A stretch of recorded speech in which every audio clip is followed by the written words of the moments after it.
तो चलिए आज की बातचीत एक बहुत ही हैरान कर देने वाले आइडिया से शुरू करते हैं हम्म। कि हर इंसान असल में पहले से ही परम शिव है। हाँ, सर्वोच्च चेतना। बिल्कुल a state of complete perfection. हम्म। पर इसमें एक छोटा सा पेंच है। हाँ, हम पर अज्ञान का जैसे एक पर्दा पड़ा हुआ है। एक तरह की कॉस्मिक एम्नेसिया आप कह सकते हैं। हाँ, इसको समझने का एक बहुत अच्छा उदाहरण है।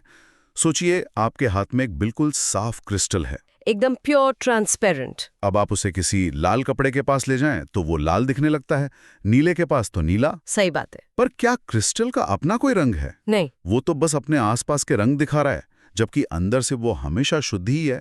हमारी चेतना भी ठीक वैसी ही है। बिल्कुल। और ये जो पर्दा है जिसे ये दर्शन मल या अशुद्धि कहता है, वो कोई एक चीज नहीं है। अच्छा। इसकी 3 अलग अलग परतें हैं, जैसे हमारी अपनी साइकोलॉजी की लेयर्स होती हैं। ओके। पहली है आणव मल। अणु का मतलब होता है छोटा। ये वो एक अंदरूनी एहसास है कि मैं बस इतना ही हूं, मैं अधूरा हूं। ये जो एक नैगिंग फीलिंग होती है कि you are not enough. Exactly. और दर्शन कहता है कि ये कोई साइकोलॉजिकल फ्लॉ नहीं, बल्कि एक cosmic case of mistaken identity है। मिस्टेकन आइडेंटिटी, ये दिलचस्प है। बिल्कुल। और दूसरी परत? दूसरी है माये मल। ये माया का पर्दा है, मतलब दुनिया को देखने का हमारा एक डिस्टॉर्टेड चश्मा, जिसकी वजह से हम चीजों को वैसा नहीं देख पाते जैसी वो असल में है। हाँ, दुनिया एक है पर हमें हजारों अलग अलग चीजें दिखती हैं। हम खुद एक हैं पर हमें लगता है कि हम अपने शरीर, अपनी सोच, अपनी नौकरी तक ही सीमित हैं। और तीसरी है कर्ममल। ये हमारे पिछले कर्मों का, आप कह सकती हैं, एक रेजिड्यू है। जैसे कंप्यूटर की हार्ड ड्राइव पर बची हुई टेम्परेरी फाइल्स। अच्छा, हमारे अच्छे बुरे कर्म हमारी चेतना पर एक फिल्टर लगा देते हैं, जो हमें अपनी असली क्रिस्टल क्लियर नेचर देखने से रोकता है। ये वो मेंटल क्लटर है जो हमने जन्मों से इकट्ठा किया है। वाह! तो मतलब हमारे सामने ये 3 कॉस्मिक लेवल प्रॉब्लम्स हैं। तो जाहिर है अब सवाल ये उठता है कि इसका समाधान क्या है? और यहीं पर हम अभिनव गुप्त के ग्रंथ तंत्र सार की बात करते हैं। हाँ, जो एक तरह का रोड मैप देता है। आज हम खास तौर पर पहले 3 आहनिक यानी चैप्टर्स पे फोकस करेंगे, जो इस स्पिरिचुअल जर्नी की नींव रखते हैं। ये एक तरह का एनलाइटनमेंट 101 कोर्स जैसा है, कह सकते हैं। ठीक है। तो इस कोर्स का पहला लेसन है विज्ञान, यानी सर्वोच्च ज्ञान। अब ये बात मुझे थोड़ी अजीब लगती है। किसी भी यात्रा की शुरुआत तो पहले कदम से होती है, मंजिल से नहीं। यहां ऐसा क्यों है कि शुरुआत ही सीधे अल्टीमेट नॉलेज, विज्ञान की बात से हो रही है? ये तो ऐसा हो जैसे किसी मिस्ट्री नॉवल का आखिरी पन्ना पहले पढ़ लिया हो। ये सवाल बहुत अच्छा है, और यही इस ग्रंथ की खूबसूरती है। ये एक स्पॉइलर नहीं है, ये एक कॉम्पिस है। एक कंपस। हाँ, अभिनव गुप्त का अप्रोच बहुत प्रैक्टिकल है। वो कहते हैं कि किसी भी रास्ते पर निकलने से पहले ये तो पता होना चाहिए कि मंजिल दिखती कैसी है। सही बात है। अगर आपको पता ही नहीं कि आप क्या खोज रहे हैं, तो आप तो भटकते रहेंगे। हाँ। तो ये पहला आनिक असल में मंजिल की एक हाई डेफिनेशन तस्वीर है। ये उस परम ज्ञान की नेचर को समझाता है, उसे अलग अलग कैटेगरीज में बांटता है, ताकि साधक के मन में कोई कंफ्यूजन न रहे। तो मतलब ये एक तरह का कॉन्सेप्चुअल क्लैरिटी सेशन है कि पहले समझ लो कहाँ जाना है। एग्जैक्टली। और ये सिर्फ थ्योरी नहीं है, ये इंटेंट सेट कर रहा है। क्या? जब आपको पता होता है कि परम ज्ञान का मतलब कोई जानकारी नहीं, बल्कि चेतना की एक अवस्था है, तो आपकी पूरी साधना की डायरेक्शन ही बदल जाती है। अब जानकारी इकट्ठा करने के बजाय अनुभव की तलाश में निकल पड़ते हैं। बिल्कुल। ये पहला चैप्टर साधक को कहता है, देखो तुम यहाँ पहुँचने की कोशिश कर रहे हो, अब तुम्हारा हर कदम इसी दिशा में होना चाहिए। ये एक नक्शा है जो बताता है कि खजाना कहाँ गड़ा है। ओके, तो ये बात समझ आई। पहले मंजिल की तस्वीर साफ कर लो, पर इसके बाद जो दूसरा आहनिक आता है वो एकदम से, मतलब 30,000 फीट की ऊंचाई से सीधे जमीन पर आ जाता है। वो एक बहुत ही सीधी और सरल चीज पर ध्यान लगाने को कहता है, अहम यानी मैं शब्द पर। अब ये बात मेरे दिमाग को थोड़ा चकरा रही है कि कैसे एक तरफ इतना बड़ा फिलोसॉफिकल कॉन्सेप्ट और दूसरी तरफ एक ऐसा शब्द जो हम दिन में शायद 1000 बार इस्तेमाल करते हैं। ये मैं शब्द इतना खास कैसे हो सकता है? और आपका ये सवाल ही इस दूसरे आहनिक का दिल है। इसकी खूबसूरती इसकी सादगी में है। अच्छा। यहाँ अहम का मतलब वो ईगो वाला मैं नहीं है जो कहता है मैं सबसे अच्छा हूँ या मेरी बात सुनो। नहीं, ये उस मैं से बहुत गहरा है। तो फिर ये कौन सा मैं है या मैं एक डॉक्टर हूं, तो हम इस शुद्ध मैं के ऊपर एक लेबल चिपका रहे हैं। बिल्कुल और ये तकनीक उस लेबल को हटाने के बारे में है। बिल्कुल। ये दर्शन कहता है कि ये जो शुद्ध मैं का एहसास है, अ सेंस ऑफ प्योर आईनेस, वो असल में परम शिव का ही प्रतिबिंब है। ये अ यूनिवर्सल कॉन्शियसनेस है, नॉट अ पर्सनल वन। अच्छा। तो जब कोई व्यक्ति इस अहम शब्द के असली अर्थ पर, सिर्फ मैं हूं के एहसास पर, बिना किसी और विचार के स्थिर ध्यान लगाता है, तो धीरे धीरे उसकी पर्सनल चेतना अपनी यूनिवर्सल नेचर को पहचानने लगती है। मतलब वो मैं ये शरीर से मैं ये ब्रह्मांड की तरफ बढ़ने लगता है। हाँ बिल्कुल। वेट, तो ये बस एक शब्द पर फोकस करने जैसा नहीं है। ये तो एक तरह की इन्वेस्टिगेशन है। सही पकड़ा। आप मैं को एक स्टार्टिंग पॉइंट की तरह इस्तेमाल करके अपनी चेतना की गहराई में उतर रहे हैं। पर ये काम कैसे करता है? मतलब हम तो सारा दिन मैं सोचते रहते हैं, फिर हमें ये अनुभव क्यों नहीं होता? What's the catch? The catch is attention and intention, ध्यान और इरादा। ओके। हम दिन भर मैं सोचते हैं, पर वो बिखरा हुआ होता है। मैं ये चाहता हूं, मुझे वो पसंद नहीं। हमारा मैं हमेशा किसी ऑब्जेक्ट से जुड़ा हुआ होता है। ये तकनीक कहती है उस ऑब्जेक्ट को हटा दो, सिर्फ मैं पर रुको। ये एक पासवर्ड की तरह है। पासवर्ड? हाँ, अहम वो पासवर्ड है जो आपकी लिमिटेड चेतना और ब्रह्मांड की इन्फिनिट चेतना के बीच का दरवाजा खोलता है। जब आप इस पासवर्ड को पूरी कंसंट्रेशन और सही इंटेंशन के साथ एंटर करते हैं, तो दरवाजा खुल जाता है। तो ये कोई बौद्धिक कसरत नहीं है? बिल्कुल नहीं। ये एक अनुभव में उतरने की सीधी सादी प्रैक्टिकल टेक्निक है। तो ये किसी मॉडर्न माइंडफुलनेस प्रैक्टिस या पॉजिटिव एफर्मेशन जैसा नहीं है। एफर्मेशन में आप खुद को कुछ बताते हैं, आई एम कॉन्फिडेंट। हाँ। यहां आप खुद से कुछ पूछ रहे हैं, what is this I? That's a huge difference. ये तो अपनी चेतना के सोर्स कोड को एक्सेस करने जैसा है। क्या बात है, सोर्स कोड! ये एकदम सही एनालॉजी है। ये अपनी ऑपरेटिंग सिस्टम की जड़ तक जाने जैसा है। और ये बहुत पावरफुल है, क्योंकि ये किसी बाहरी चीज पर निर्भर नहीं करता। बिल्कुल। आपको मंदिर जाने की जरूरत नहीं, कोई खास कपड़े पहनने की जरूरत नहीं। आपकी अपनी चेतना ही आपकी लेबोरेटरी है और अहम आपका की इंस्ट्रूमेंट है। ठीक है, तो अब तक का रोड मैप साफ है। पहले आनेक ने हमें मंजिल की फोटो दिखाई, यानी विज्ञान। दूसरे ने उस तक पहुंचने के लिए एक मास्टर की दी, अहम पर ध्यान। सही है। लेकिन अब तीसरा अनेक, शांभवोपाय, आकर जैसे पूरी गेम ही बदल देता है। हाँ। वो कहता है कि एक ऐसा भी रास्ता है जहां शायद आपको किसी चाबी की भी जरूरत ना हो। ये क्या है और इसे सबसे ऊंचा रास्ता क्यों माना गया है? शांभवोपाय को समझने के लिए हमें पहले ये समझना होगा कि इस दर्शन में मंजिल तक पहुंचने के 3 मुख्य रास्ते बताए गए हैं। इन्हें उपाय कहते हैं। 3 रास्ते? हाँ। सबसे पहला, जिसे सबसे निचला माना जाता है, वो है आणवोपाय, द पाथ ऑफ एक्शन। इसमें मंत्र, प्राणायाम, पूजा, रिचुअल, मतलब बाहरी क्रियाओं का सहारा लिया जाता है। जैसे एक एक सीढ़ी चढ़कर ऊपर जाना? बिल्कुल, a step by step approach. Make sense. और दूसरा? उसके ऊपर आता है Shaktopaya, the path of knowledge. इसमें बाहरी क्रियाओं के बजाय शुद्ध विचार और ज्ञान का सहारा लिया जाता है।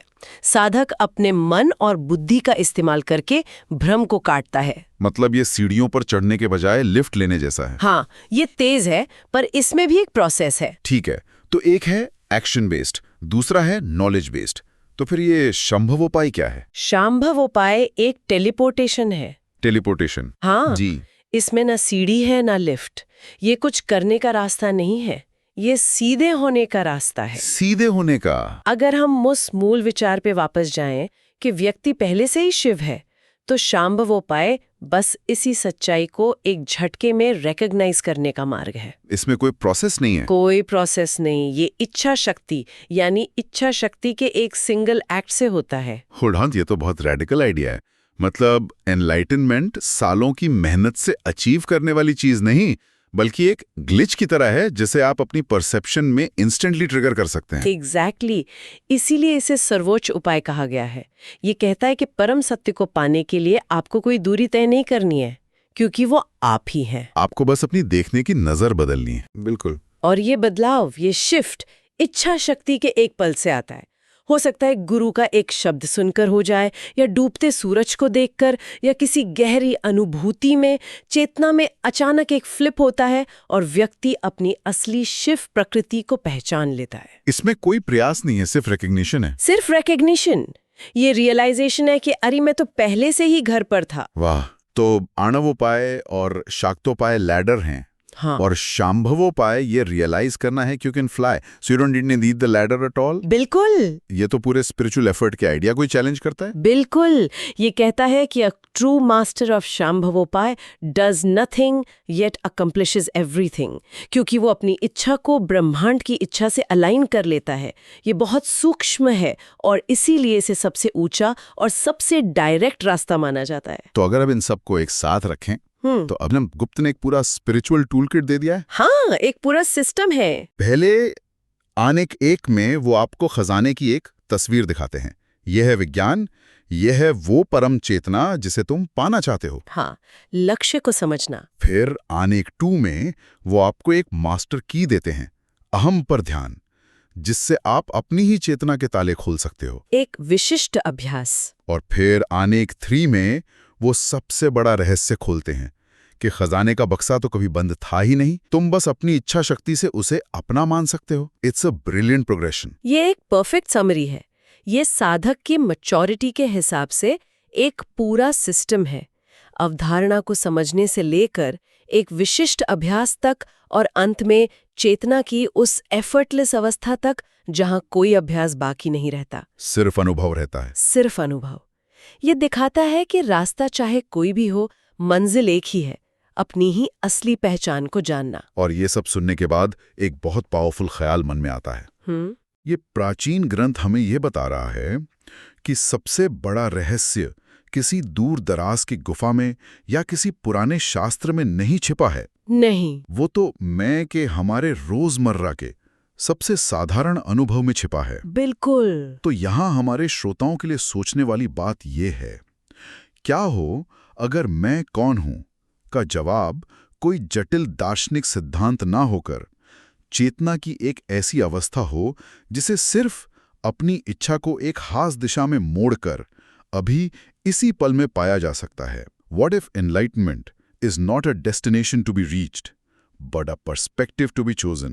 तो पिछली बार हमने शांभवोपाय की बात की थी जी। यानी वो रास्ता जहां सिर्फ इच्छा शक्ति से, बिना किसी विचार या क्रिया के परम शिव का अनुभव हो जाता है। हाँ, बिल्कुल।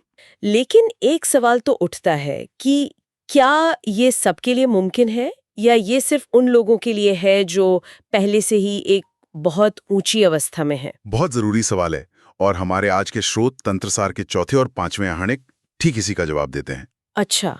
वो 2 और रास्ते सामने रखते हैं, और ये सिर्फ अलग-अलग रास्ते नहीं है, ये इंसानी स्वभाव को समझने का एक नक्शा है। नक्शा?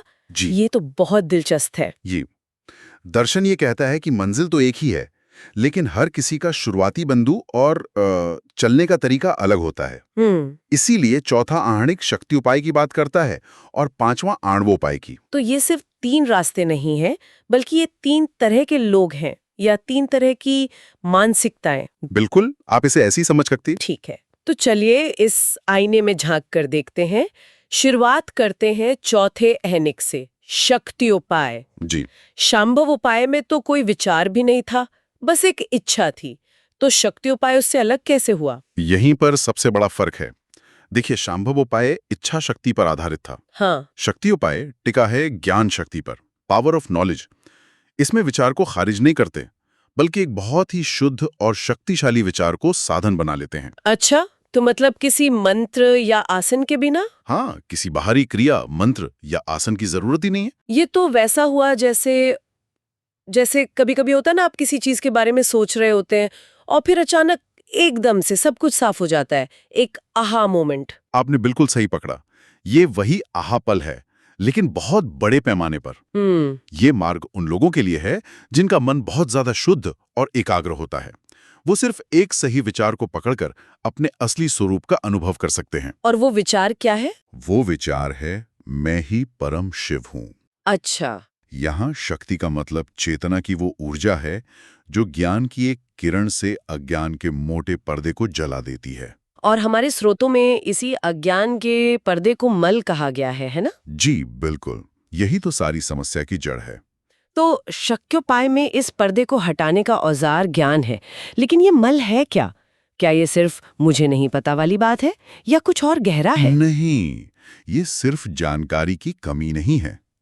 तंत्र दर्शन 3 तरह के मल की बात करता है। 3 तरह के? हाँ, पहला और सबसे गहरा है आणव मल, यानी खुद को एक सीमित, एक छोटा सा अलग थलग व्यक्ति मानना। अणु मतलब एटम, यानी सबसे छोटा कण। बिल्कुल। दूसरा है माया मल, जो द्वैत पैदा करता है। ये मैं हूं, वो दुनिया है। ये अच्छा है, वो बुरा है। ये तो हम सब करते हैं। और तीसरा है कर्ममल, जो हमारे अच्छे बुरे कर्मों और उनके फलों से हमें बांधता है। शक्त्युपाय का एक शुद्ध विचार, वो इन तीनों को एक साथ भेद सकता है। हाँ, वो इन तीनों पर्दों को एक साथ भेदने की क्षमता रखता है। वाह, तो ये एक मास्टर की तरह है जो तीनों ताले एक साथ खोल देती है। हाँ, आप ऐसा कह सकती हैं। कल्पना कीजिए कि आप अंधेरे कमरे में हैं और आपको लगता है कि वहां सांप है। ठीक है। आप डर जाती हैं, हिल नहीं पाती। ये मल है। फिर कोई दरवाजा खोलता है और रोशनी की एक पतली सी लकीर अंदर आती है। उस एक पल की रोशनी में आपको दिख जाता है कि वो तो रस्सी का टुकड़ा है। और डर गायब। प्रकाश यानी ज्ञान आते ही डर, भ्रम, आपकी निष्क्रियता सब एक साथ गायब। शक्त्युपाय कुछ ऐसा ही है। मैं एक सीमित जीव हूं, ये एक भ्रम है, रस्सी को साफ समझने जैसा। और मैं ही शिव हूं, ये ज्ञान उस रोशनी की लकीर जैसा है। ये सुनने में बहुत सीधा और शक्तिशाली लगता है, पर इसके लिए मन का बहुत शुद्ध होना जरूरी है। तो ज्ञान के इस मार्ग पर चलने वाले व्यक्ति का रोजमर्रा का जीवन कैसा दिखता होगा? ये विश्लेषण से ज्यादा बोध का मार्ग है। ऐसा व्यक्ति हर अनुभव को अपने असली स्वरूप को जानने का एक मौका बना लेता है। जैसे अगर उसे खुशी मिलती है तो वो सोचता है, ये खुशी आ कहां से रही है, इसका स्रोत क्या है? और उसे एहसास होता है कि स्रोत तो भीतर ही है। अगर दुख होता है तो वो देखता है कि इस दुख का अनुभव कौन कर रहा है। अच्छा, तो वो घटनाओं में उलझता नहीं बल्कि साक्षी बन जाता है। सही कहा। उसका पूरा जीवन ही एक सतत चिंतन बन जाता है, बिना किसी अलग से अभ्यास के। तो ये एक तरह से बहुत सूक्ष्म और मानसिक साधना है, और शायद यही इसकी सबसे बड़ी चुनौती भी है। जी। मुझे लगता है कि ज्यादातर लोगों के लिए, जिनमें मैं भी शामिल हूँ, मन इतना चंचल होता है कि उसे सिर्फ एक विचार के सहारे साधना बहुत मुश्किल है। हमें कुछ ठोस करने की जरूरत पड़ती है। बिल्कुल। तो क्या उनके लिए भी कोई रास्ता है? 5वें आहनिक में आणवोपाय की बात है, क्या यही रास्ता है? बिल्कुल। दर्शन की खूबसूरती इसी में है कि वो किसी को पीछे नहीं छोड़ता। अणु का अर्थ ही है सीमित या व्यक्तिगत जीव। तो आणोपाय वो मार्ग है जो व्यक्ति के स्तर पर उपलब्ध साधनों का उपयोग करता है, या क्रिया शक्ति यानी पावर ऑफ एक्शन पर आधारित है। अच्छा, तो पहला इच्छा, दूसरा ज्ञान और तीसरा क्रिया। एकदम सही। ये एक ज्यादा संरचनात्मक स्टेप बाय स्टेप मार्ग है। हाँ, स्रोत में प्राण और अपान, प्रार्थना, आसन और चिंतन जैसी चीजों का जिक्र है। ये तो एक पूरे टूलकिट जैसा लगता है। है? ये उन लोगों के लिए है जो पूछते हैं, ठीक है, सिद्धांत समझ में आ गया, पर अब मुझे करना क्या है? पहला कदम क्या है? जी। मुझे खास तौर पर प्राण और अपान में दिलचस्पी है। हम दिन में हजारों बार सांस लेते हैं, पर कभी सोचते नहीं। हमारे स्रोत इसे वाइटल स्पिरिट्स कहते हैं। ये क्या है? प्राण और अपान शरीर की 2 मुख्य जीवन ऊर्जाएं हैं। सरल भाषा में कहें तो प्राण अंदर आने वाली सांस और ऊर्जा है जो हमें जीवन देती है, और अपान? और अपान बाहर जाने वाली सांस और ऊर्जा है जो शरीर से व्यर्थ चीजों को बाहर निकालती है। लेकिन ये सिर्फ ऑक्सीजन और कार्बन डाइऑक्साइड का खेल नहीं है, ये ऊर्जा का एक सूक्ष्म प्रवाह है। अर्णवोपाय में इन दोनों ऊर्जाओं के संगम, इनके बीच के ठहराव, सांस लेने और छोड़ने के बीच का जो गैप होता है वो। हाँ वो, और इनकी लय को समझकर चेतना को स्थिर किया जाता है। ये तो कमाल है। मतलब हमारे पास अपने मन को काबू करने का एक रिमोट कंट्रोल है जिसके बारे में हमें पता ही नहीं। आप कह सकती हैं। मैंने खुद महसूस किया है। जब आप घबराते हैं तो सांस तेज हो जाती है, और जब आप शांत होते हैं तो सांस गहरी और धीमी होती है। जी। तो ये रास्ता कह रहा है कि इस समीकरण को उल्टा कर दो। बिल्कुल। सांस को काबू करके मन को काबू करो।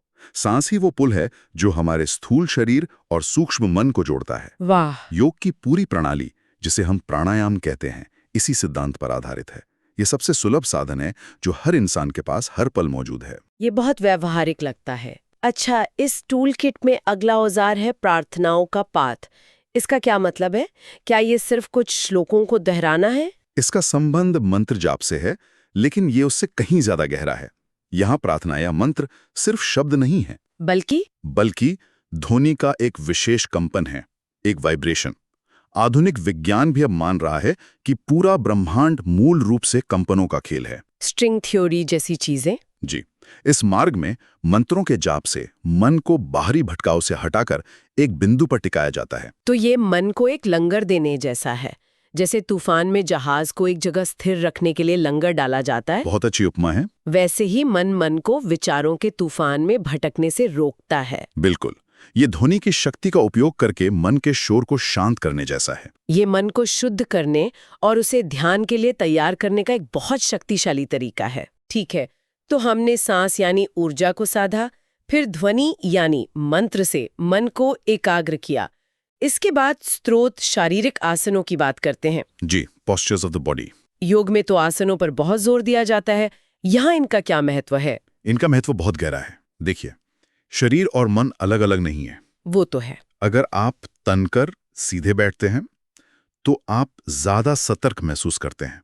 अगर आप कंधे झुकाकर बैठते हैं तो मन भी सुस्त हो जाता है। हाँ, ये तो सच है।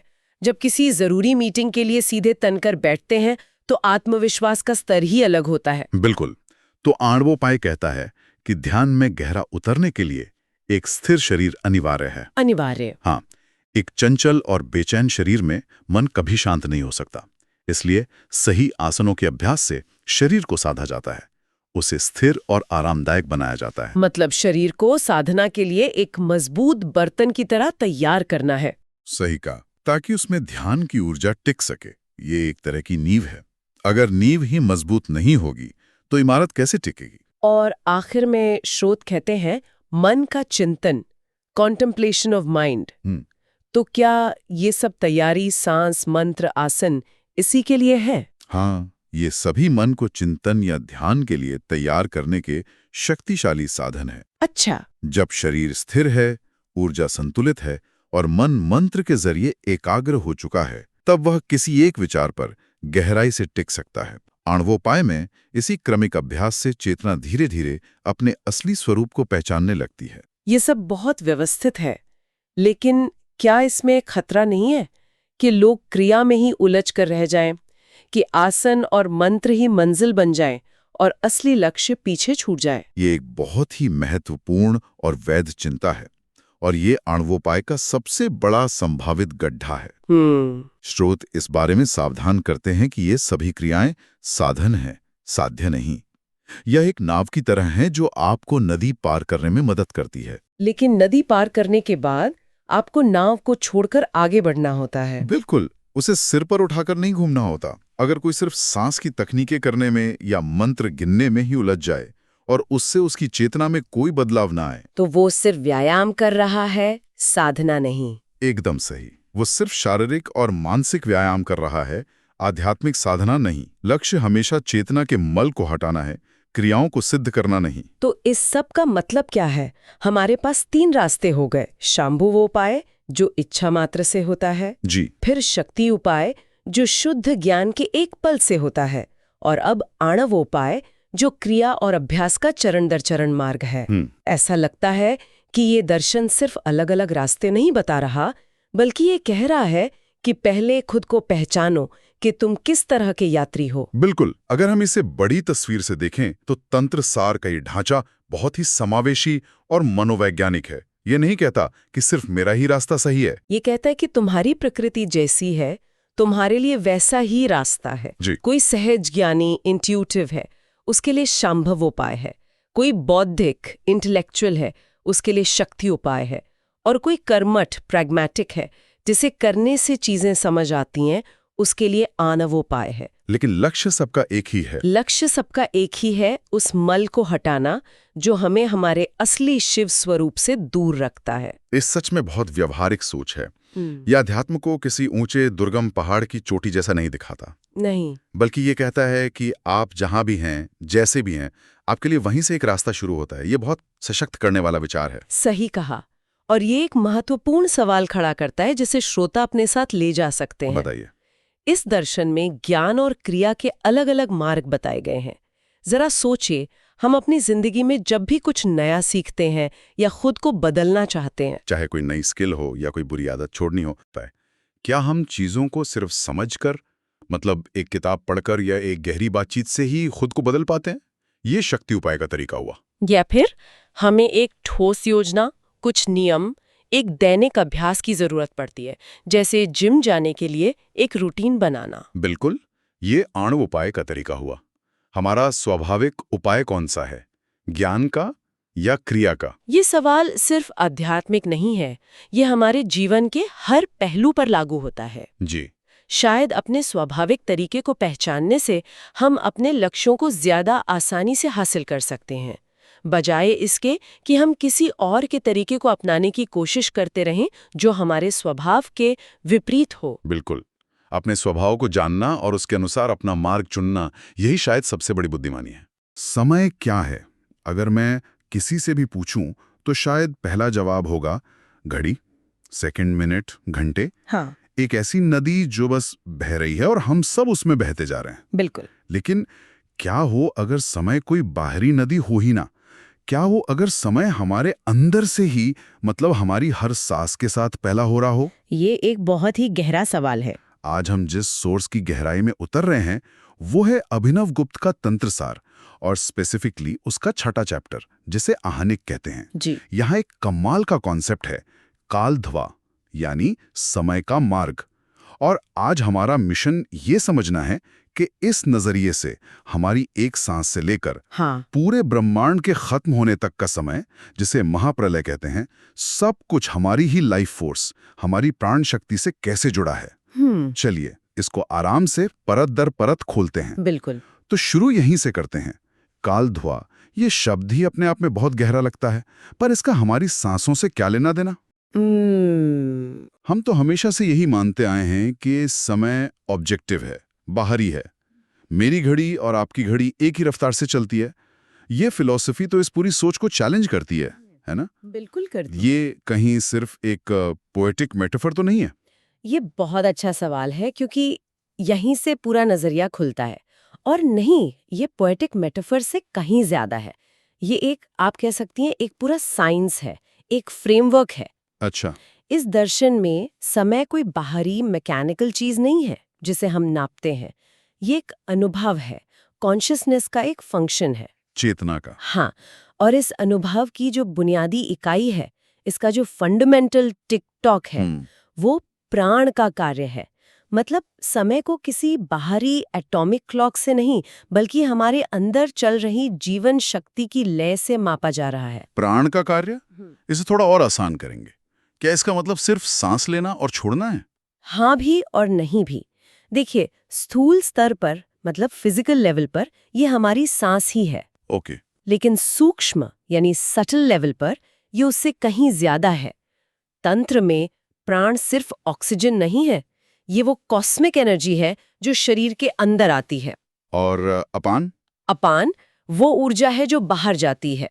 तो ये जो अंदर आने और बाहर जाने का एक कांस्टेंट रिदमिक साइकिल चल रहा है ना, हाँ, यही वो फंडामेंटल ऑसिलेशन है जिस पर समय की पूरी इमारत खड़ी है।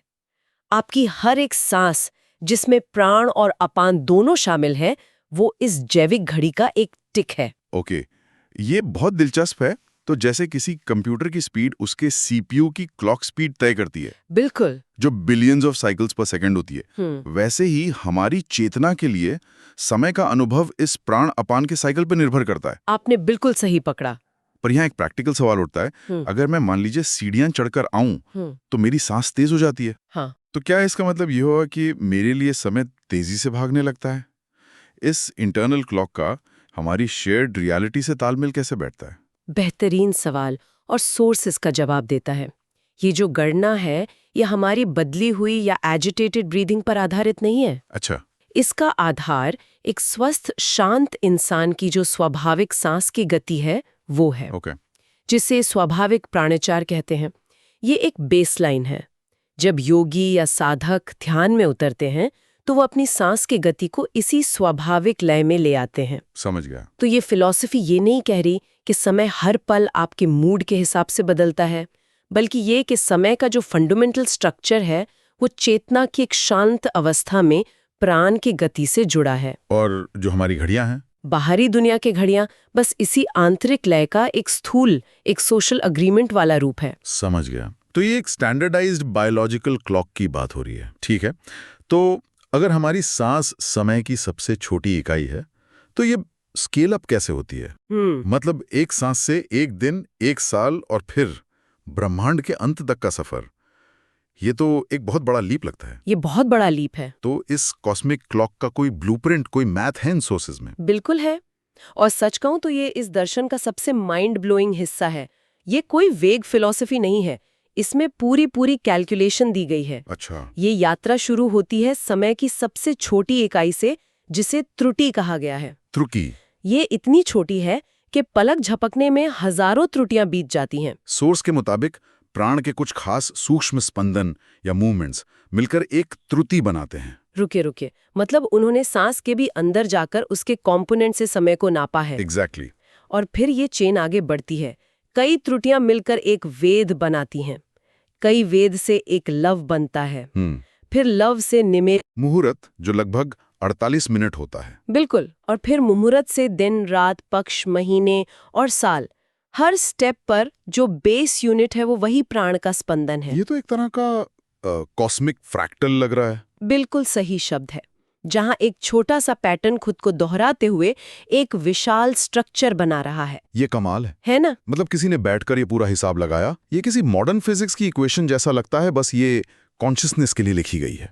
लेकिन ये तो हुई इंसानी समय की बात। दिन, महीने, साल, यहां से महाप्रलय मतलब एंड ऑफ द यूनिवर्स तक का कनेक्शन कैसे जुड़ता है? ये कनेक्शन जुड़ता है स्केल के विचार से। स्केल? हाँ, जैसे हमारी जिंदगी का एक चक्र है जो हमारी सांसों की गिनती पर आधारित है, वैसे ही इस दर्शन के अनुसार ब्रह्मांड का भी एक जीवन चक्र है। ओके। और वो भी सांसों पर ही आधारित है, लेकिन वो किसी कॉस्मिक बीइंग की सांसें हैं। इसे आप सार्वभौमिक प्राण या यूनिवर्सल प्राणा कह सकती हैं। यूनिवर्सल प्राणा। हमारे साल मिलकर देवताओं का एक दिन बनाते हैं, उनके साल मिलकर युगों का चक्र बनाते हैं। सतयुग, त्रेता, द्वापर, कली। हाँ, ये तो सुना है। ये युग मिलकर एक महायुग बनाते हैं, और ऐसे हजारों महायुग मिलकर बनता है एक कल्प, जिसे अक्सर ब्रह्मा का एक दिन कहा जाता है। और ब्रह्मा का एक दिन ही ब्रह्मांड का जीवन काल है? हाँ, एक कल्प तक सृष्टि रहती है, और जब ब्रह्मा की रात होती है तो प्रलय आ जाता है। यानी ब्रह्मांड का विघटन? बिल्कुल। सब कुछ वापस उसी सोर्स में समा जाता है जिससे निकला था, और ये पूरा विशाल चक्र, अरबों खरबों सालों का ये साइकिल, फंडामेंटली उसी प्राण शक्ति की एक मैक्रो लेवल अभिव्यक्ति है जो अभी इस पल आपकी सांस चला रही है। मैं इस विचार को प्रोसेस करने की कोशिश कर रहा हूँ। मतलब जब मैं ध्यान में बैठकर अपनी सांस पर फोकस कर रहा होता हूँ तो मैं सिर्फ खुद को शांत नहीं कर रहा, नहीं, बल्कि मैं उस फंडामेंटल रिदम के साथ जुड़ रहा हूं जिससे पूरा ब्रह्मांड चल रहा है और एक दिन खत्म भी हो जाएगा। This is just staggering. Staggering बिल्कुल सही शब्द है, और यही इस ज्ञान का सार है। छोटी से छोटी इकाई त्रुटि से लेकर सबसे बड़ी इकाई कल्प तक, सब एक ही धागे में पिरोया हुआ है। ओके। तो इस फ्रेमवर्क की जो बनावट है, इसकी आर्किटेक्चर वाकई लाजवाब है। ये इंटेलेक्चुअली बहुत सैटिस्फाइंग है। लेकिन मुझे वो बड़ा सवाल पूछना ही होगा, सो व्हाट? इसका मकसद क्या है? प्राचीन विचारकों ने इतना समय और ऊर्जा इस कॉम्प्लेक्स सिस्टम को बनाने में क्यों लगाई? क्या ये सिर्फ कॉस्मिक मैथ में अपनी महारत दिखाने का एक तरीका था, या इसका कोई गहरा प्रैक्टिकल मकसद है? इसका एक ही और बहुत गहरा मकसद है, और सोर्स साफ कहता है कि इस पूरे ज्ञान का, इस कालध्वं को समझने का एकमात्र लक्ष्य है पहचान का रास्ता दिखाना। पहचान? रिकॉग्निशन? किस चीज की पहचान? इस बात की पहचान कि मैं और ब्रह्मांड दो अलग अलग चीजें नहीं हैं। अच्छा। जिस शक्ति, जिस प्राण ने मुझे ये शरीर और चेतना दी है, हाँ, ठीक वही शक्ति उन तारों को भी चला रही है, गैलेक्सीज को भी रच रही है, और समय के पूरे चक्र को भी नियंत्रित कर रही है। जो लय मेरी सांसों में है वही लय ब्रह्मांड के बनने और बिगड़ने में है। ये ज्ञान हमें सिर्फ ये नहीं बताता कि समय कैसे काम करता है, बल्कि ये दिखाता है कि हम उस काम का एक अटूट हिस्सा कैसे हैं। तो ये एक इंटेलेक्चुअल अंडरस्टैंडिंग से ज्यादा है। बहुत ज्यादा। ये एक अनुभव की बात है। इसको एक एनालॉजी से समझते हैं। बताइए। एक होता है ऑर्केस्ट्रा की शीट म्यूजिक को पढ़ना। ठीक है। आप समझ सकती हैं कि कौन सा इंस्ट्रूमेंट कब बजेगा, लय क्या होगी। जी। ये इंटेलेक्चुअल अंडरस्टैंडिंग है। हाँ। और एक होता है कॉन्सर्ट हॉल में बैठकर उस संगीत को सुनना, उस वाइब्रेशन को अपनी छाती में महसूस करना, जब आप और संगीत एक हो जाते हैं। वाह। पहचान वो दूसरा वाला अनुभव है। कालध्वापा ज्ञान वो शीट म्यूजिक है जो आपको उस अनुभव तक ले जाने का रास्ता दिखाता है। समझ गया। जब कोई साधक अपनी सांस के जरिए उस कॉस्मिक रिदम को सच में महसूस कर लेता है तो उसे पहचान हो जाती है। वाह, मतलब ये पर्सपेक्टिव शिफ्ट करने का एक टूल है। बिल्कुल। खुद को एक छोटे से नश्वर जीव की तरह देखने के बजाय जो इस विशाल ब्रह्मांड में कहीं खोया हुआ है, ये हमें यह अनुभव करने का मौका देता है कि हम ही वो ब्रह्मांड हैं। हाँ। जो इस शरीर के माध्यम से खुद को अनुभव कर रहा है। ये ब्रह्मांड की सबसे बड़ी घड़ी को अपनी नब्ज पर महसूस करने जैसा है। आपने इसे बहुत खूबसूरती से कहा। ये चेतना के स्तर पर व्यक्ति और समष्टि, आत्मा और परमात्मा के भेद को मिटाने की प्रक्रिया है।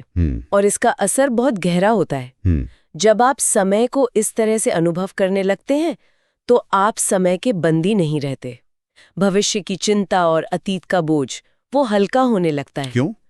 क्योंकि आप उस चीज से जुड़ जाते हैं जो इन सबसे परे है, जो हमेशा से है और हमेशा रहेगी। आप समय के साथ एक लय में, एक फ्लो स्टेट में आ जाते हैं। तो आज की इस गहरी चर्चा को अगर समेटना हो तो कालध्व समय को एक बाहरी मैकेनिकल शक्ति के तौर पर नहीं देखता। नहीं। ये उसे एक आंतरिक जैविक प्रक्रिया मानता है जो हमारी अपनी सांसों यानी प्राण शक्ति से चलती है। बिल्कुल। ये नजरिया हमें एक पल की सबसे छोटी इकाई से लेकर ब्रह्मांड के अंत महाप्रलय तक सब कुछ एक ही जीवन शक्ति के अलग अलग रूप में दिखाता। और इस पूरे ज्ञान का अंतिम लक्ष्य सिर्फ जानकारी हासिल करना नहीं, बल्कि स्वयं की और ब्रह्मांड से अपने गहरे संबंध की पहचान करना है। बिल्कुल। और मैं श्रोताओं के लिए एक अंतिम विचार छोड़ना चाहूंगी। जरूर। अगर हमारी हर सांस सचमुच समय की एक इकाई बना रही है तो इसका मतलब है कि हम सिर्फ समय में जी नहीं रहे, बल्कि हर पल उसे रच भी रहे हैं। हाँ। We are not passive consumers of time, we are active creators of it. तो अगली बार जब कोई अपनी सांस पर ध्यान दे या महसूस करे कि समय हाथ से निकल रहा है, तो बस एक पल रुककर ये सोचिएगा, क्या ये सिर्फ एक सांस है या ब्रह्मांड के साथ आपकी बातचीत का एक क्षण? क्या मैं सिर्फ समय में सांस ले रहा हूँ या मैं अपनी सांसों से समय को अस्तित्व में ला रहा हूँ? कई बार रात में जब आसमान को देखती हूँ तो लगता है कि इस विशाल अनंत ब्रह्मांड में हम कितने छोटे हैं, बस एक धूल के कण जितने। पर फिर वहीं से एक और गहरा सवाल उठता है, क्या हो अगर ये पूरी हकीकत, ये पूरा ब्रह्मांड असल में हमारे अंदर ही कहीं मौजूद हो? हाँ, ये बहुत गहरा विचार है। आज हम अभिनव गुप्त के तंत्रसार से एक ऐसे ही बहुत दिलचस्प रास्ते को समझने की कोशिश करेंगे। ये एक नक्शे जैसा है जो बताता है कि कैसे कोई व्यक्ति खुद को उस परम चेतना यानी परम शिव के रूप में पहचान सकता है। चलिए इस गुत्थी को सुलझाते हैं। और ये रास्ता तंत्र सार के 7वें आन्निक मतलब 7वें अध्याय में बहुत विस्तार से बताया गया है। अच्छा। इसका जो मूल सिद्धांत है वो बहुत सरल और गहरा है कि इंसान और उस परम चेतना में कोई फर्क है ही नहीं, सिवाय अज्ञान के एक महीन से पर्दे के। एक पर्दा? हाँ, जिसे शास्त्र मल कहते हैं, मतलब एक ऐसी अशुद्धि जो हमारी असली पहचान को ढक लेती है। और ये अध्याय उसी पर्दे को हटाने का एक बहुत ही प्रैक्टिकल स्टेप बाय स्टेप तरीका बताता है। और जहां तक मैं समझी हूं, ये तरीका है ध्यान, मेडिटेशन। बिल्कुल। लेकिन ये बात मुझे हमेशा थोड़ी उलझा देती है। ध्यान करो कहना तो बहुत आसान है और आजकल तो हर कोई इसकी बात करता है, पर ध्यान किस चीज पर करें?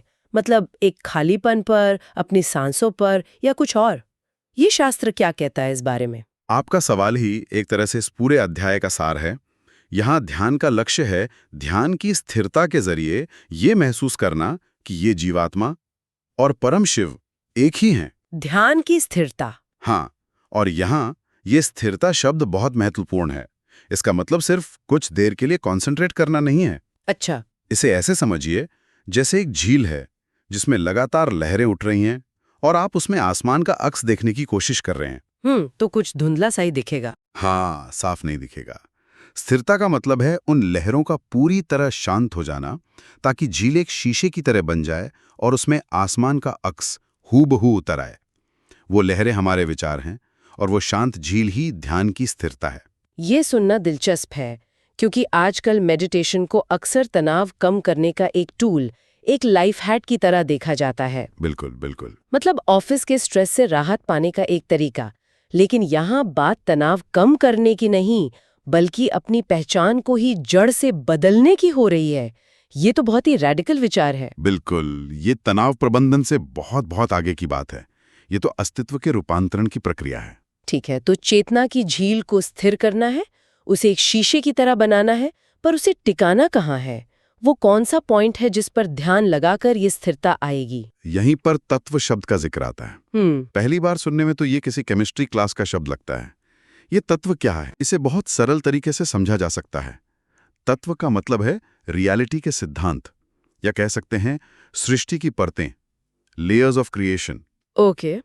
ये कोई एब्स्ट्रैक्ट फिलोसॉफिकल कॉन्सेप्ट नहीं है, बल्कि वो हकीकत है जिसे हम हर पल अनुभव करते हैं। तंत्र में 36 तत्व माने गए हैं। सबसे पहला और सबसे ठोस है पृथ्वी तत्व। पृथ्वी तत्व मतलब धरती? सिर्फ धरती नहीं, ये हमारे शरीर की हड्डियां हैं, ये कुर्सी की मजबूती है। हर वो चीज जिसमें ठोसपन, भारीपन और स्थिरता का गुण है, वो पृथ्वी तत्व का हिस्सा है। अच्छा, तो ये क्वालिटीज पर आधारित है। हाँ, पृथ्वी तत्व के बाद उससे सूक्ष्म है जल तत्व। और ये सिर्फ पानी नहीं है। हमारे शरीर में जो खून बह रहा है, स्वाद की अनुभूति, हर वो चीज जिसमें बहाव, तरलता और जुड़ाव का गुण है, वो जल तत्व है। फिर उससे भी सूक्ष्म अग्नि तत्व आता है। हमारे शरीर की गर्मी, हमारा पाचन, देखने की शक्ति और हर वो चीज जिसमें रूपांतरण या ट्रांसफॉर्मेशन की ऊर्जा है। ध्यान की प्रक्रिया इन्हीं ठोस तत्वों से शुरू होती है, क्योंकि इन्हें महसूस करना आसान होता है। तो ये एक तरह से ब्रह्मांड की रिवर्स इंजीनियरिंग है। हम रिजल्ट से, मतलब इस फिजिकल वर्ल्ड से शुरू करके धीरे धीरे उसके सोर्स कोड यानी सूक्ष्म तत्वों तक जा रहे हैं। बिल्कुल सही शब्द इस्तेमाल किया आपने, रिवर्स इंजीनियरिंग। ये सिर्फ दर्शन नहीं, एक तरह का कॉस्मिक साइंस मैनुअल लगता है, जो कहता है कि आप बाहरी दुनिया से शुरू करके उसके मूल कारण तक पहुंच सकते हैं। हाँ, ये यात्रा स्थूल से सूक्ष्म की ओर है। साधक पृथ्वी तत्व पर ध्यान टिकाता है, उसे अपने अंदर और बाहर हर जगह महसूस करता है, और जब चेतना उसमें स्थिर हो जाती है तो वो उसे छोड़कर उससे सूक्ष्म तत्व यानी जल पर चला जाता है। एक एक सीढ़ी चढ़ने जैसा है ये, जब तक आप सबसे ऊंची सीढ़ी पर ना पहुंच जाएं। लेकिन ये सिर्फ रियलिटी के परतों को समझना ही नहीं है, है ना? सोर्स में एक और गहरी बात बताई गई है, जो इसे और भी इंटरेस्टिंग बना देती है, कि ये सभी तत्व पृथ्वी से लेकर सबसे सूक्ष्म शक्ति तक परम शिव की 5 शक्तियों या कलाओं से लिपटे हुए हैं। ये हैं निवृत्ति, प्रतिष्ठा, विद्या, शांता और शांत्यातीत। ये नाम तो बहुत भारी लगते हैं। आम भाषा में इनका क्या मतलब है? इन नामों से घबराने की जरूरत नहीं है, ये बहुत सुंदर विचार है एक्चुअली। इसका मतलब है कि हकीकत का कोई भी स्तर, चाहे वो एक पत्थर हो या एक विचार, वो इन दिव्य शक्तियों से भरा हुआ है। वाह! ये शिव की मौजूदगी का हर जगह सबूत है, उनका सिग्नेचर है। जैसे पहली कला है निवृत्ति, इसका मतलब है रोकना या सीमित करना। यही वो शक्ति है जो पृथ्वी तत्व को पृथ्वी बनाए रखती है, उसे पानी या हवा में नहीं बदलने देती। मतलब ये वो शक्ति है जो कहती है बस यहीं तक। एग्जैक्टली। ये चीजों को उनका खास रूप देती है। फिर आती है प्रतिष्ठा कला, जिसका अर्थ है स्थापना या आधार। ये स्थिरता देती है। जल तत्व में ये शक्ति उसे बहने का आधार देती है। ओके। तीसरी है विद्या कला, यानी सीमित ज्ञान। ये वो शक्ति है जो हमें दुनिया का अनुभव करने की क्षमता देती है, लेकिन एक सीमित दायरे में। और फिर आती हैं शांता और शांत्यातीत कलाएं, जो शांति और उससे भी परे की अवस्था को दर्शाती हैं, और ये सबसे सूक्ष्म तत्वों में मौजूद होती हैं। वाह! तो ये शक्तियां हर तत्व में एक डिवाइन सिग्नेचर की तरह हैं। यहीं पर यह बात बहुत दिलचस्प हो जाती है। इसका मतलब तो ये हुआ कि जिस पत्थर से मुझे ठोकर लगती है और जो सबसे ऊंचा विचार मेरे मन में आता है, उन दोनों में एक ही सोच की छाप है, बस उसकी एक्सप्रेशन अलग है। बिल्कुल, ये तो पवित्र और अपवित्र के बीच की दीवार ही गिरा देता है। आपने इसकी आत्मा को पकड़ लिया है। तंत्र की नजर में कुछ भी गैर आध्यात्मिक या साधारण है ही नहीं। कुछ भी नहीं। कुछ भी नहीं। जिस जमीन पर हम चलते हैं उसमें निवृत्ति कला है। जो विचार हमें परेशान करते हैं उनमें भी विद्या कला का अंश है। ध्यान के जरिए इन शक्तियों को हर तत्व में महसूस करना ही असली समझ है। और इसमें सबसे आकर्षक बात यह है कि इस नजरिए से दुनिया एक चमत्कार की तरह लगने लगती है। हर कण में, हर अनुभव में दिव्यता छिपी हुई है। साधक को बस उसे पहचानना है। ठीक है, तो हमने रियलिटी के बिल्डिंग ब्लॉक्स यानी तत्वों को समझा, फिर उनमें छिपी डिवाइन एनर्जी यानी कलाओं को पहचाना। लेकिन ये सब मिलकर थोड़ा बिखरा हुआ, थोड़ा क्योटिक सा लगता है। क्या इस सिस्टम में कोई व्यवस्था, कोई ऑर्डर है? सोर्स में भुवन और कालाग्नि रुद्र जैसे अधिपतियों का जिक्र आता है। ये तो और भी जटिल लगता है। ये कौन है? एक मिनट, क्या ये देवताओं की तरह है या फिर लॉज ऑफ फिजिक्स की तरह इम्पर्सनल फोर्सेस हैं? ये बहुत अच्छा और ज़रूरी सवाल है, क्योंकि यहीं पर ये नक्शा पूरा होता है। ये जटिल ज़रूर लगता है, पर ये उस व्यवस्था को समझने के लिए ज़रूरी है। आप इन्हें कॉस्मिक गवर्नर्स या सिस्टम एडमिनिस्ट्रेटर्स समझ सकते हैं। अच्छा। शास्त्र कहते हैं कि हर तत्व के अंदर कई लोक या भुवन होते हैं। जैसे पृथ्वी तत्व के भीतर 108 भुवन हैं। 108? हाँ, और इन सभी 108 भुवनों की व्यवस्था देखने वाले अधिपति हैं कालाग्नि रुद्र। तो ये कालाग्नि रुद्र एक व्यक्ति है या एक ऊर्जा? इन्हें आप एक कॉन्शियस प्रिंसिपल या चेतन सिद्धांत कह सकते हैं। ये कोई दाढ़ी वाली देवता नहीं है जो सिंहासन पर बैठे हैं। हाँ। बल्कि ये वो कॉस्मिक प्रिंसिपल्स हैं जो पृथ्वी तत्व से जुड़े लोकों में व्यवस्था और नियम बनाए रखते हैं। ये फिजिक्स के नियमों से ज्यादा कॉन्शियस हैं, पर इंसानी देवताओं जितने पर्सनल नहीं। ये उस तत्व की व्यवस्था के गार्डियन हैं। इसी तरह जल तत्व और दूसरे तत्वों के भी अपने अपने भुवन और अधिपति हैं। तो ध्यान में इन पर कॉन्टेम्पलेट करने का मतलब ये समझना है कि हम एक रैंडम एक्सीडेंटल यूनिवर्स में नहीं जी रहे हैं। बिल्कुल नहीं। हर चीज एक बड़ी व्यवस्थित इंटेलिजेंट प्रणाली का हिस्सा है और हम भी उस प्रणाली से अटूट रूप से जुड़े हुए हैं। जी। ये ध्यान तो साधक को अपनी छोटी सी दुनिया से निकालकर एक कॉस्मिक पर्सपेक्टिव देता है। बिल्कुल। जब कोई साधक इन पर ध्यान करता है तो वो ये समझ पाता है कि ये पूरा ब्रह्मांड एक संगीत की तरह है, जिसमें हर सुर और ताल अपनी जगह पर है और हर तत्व उस बड़ी सिम्फनी का एक महत्वपूर्ण हिस्सा है। और यहीं से एक दिलचस्प सवाल उठता है। हम इस बाहरी ब्रह्मांड के नक्शे की बात कर रहे हैं, पर क्या हो अगर ये नक्शा, ये भुवन और उनके अधिपति असल में हमारी अपनी चेतना के ही अलग अलग स्तरों का ब्लूप्रिंट हो? इस बारे में आपका क्या सोचना है? ये सोचना ही दिमाग घुमा देता है कि ये पूरा कॉस्मिक मैप, ये भुवन, ये रुद्र, ये सब बाहर नहीं बल्कि हमारे अंदर ही मौजूद है, कि पूरा ब्रह्मांड एक तरह से हमारी चेतना में ही सिमटा हुआ है। तो इस पूरे रास्ते को तत्वों से, उनकी कलाओं से और फिर भुवनों से गुजरते हुए इसे ही कलाध्वा कहा गया है। तो इन सब का निचोड़ क्या है? ये कलाध्वा असल में है क्या? कलाध्वा का शाब्दिक अर्थ है कलाओं का मार्ग।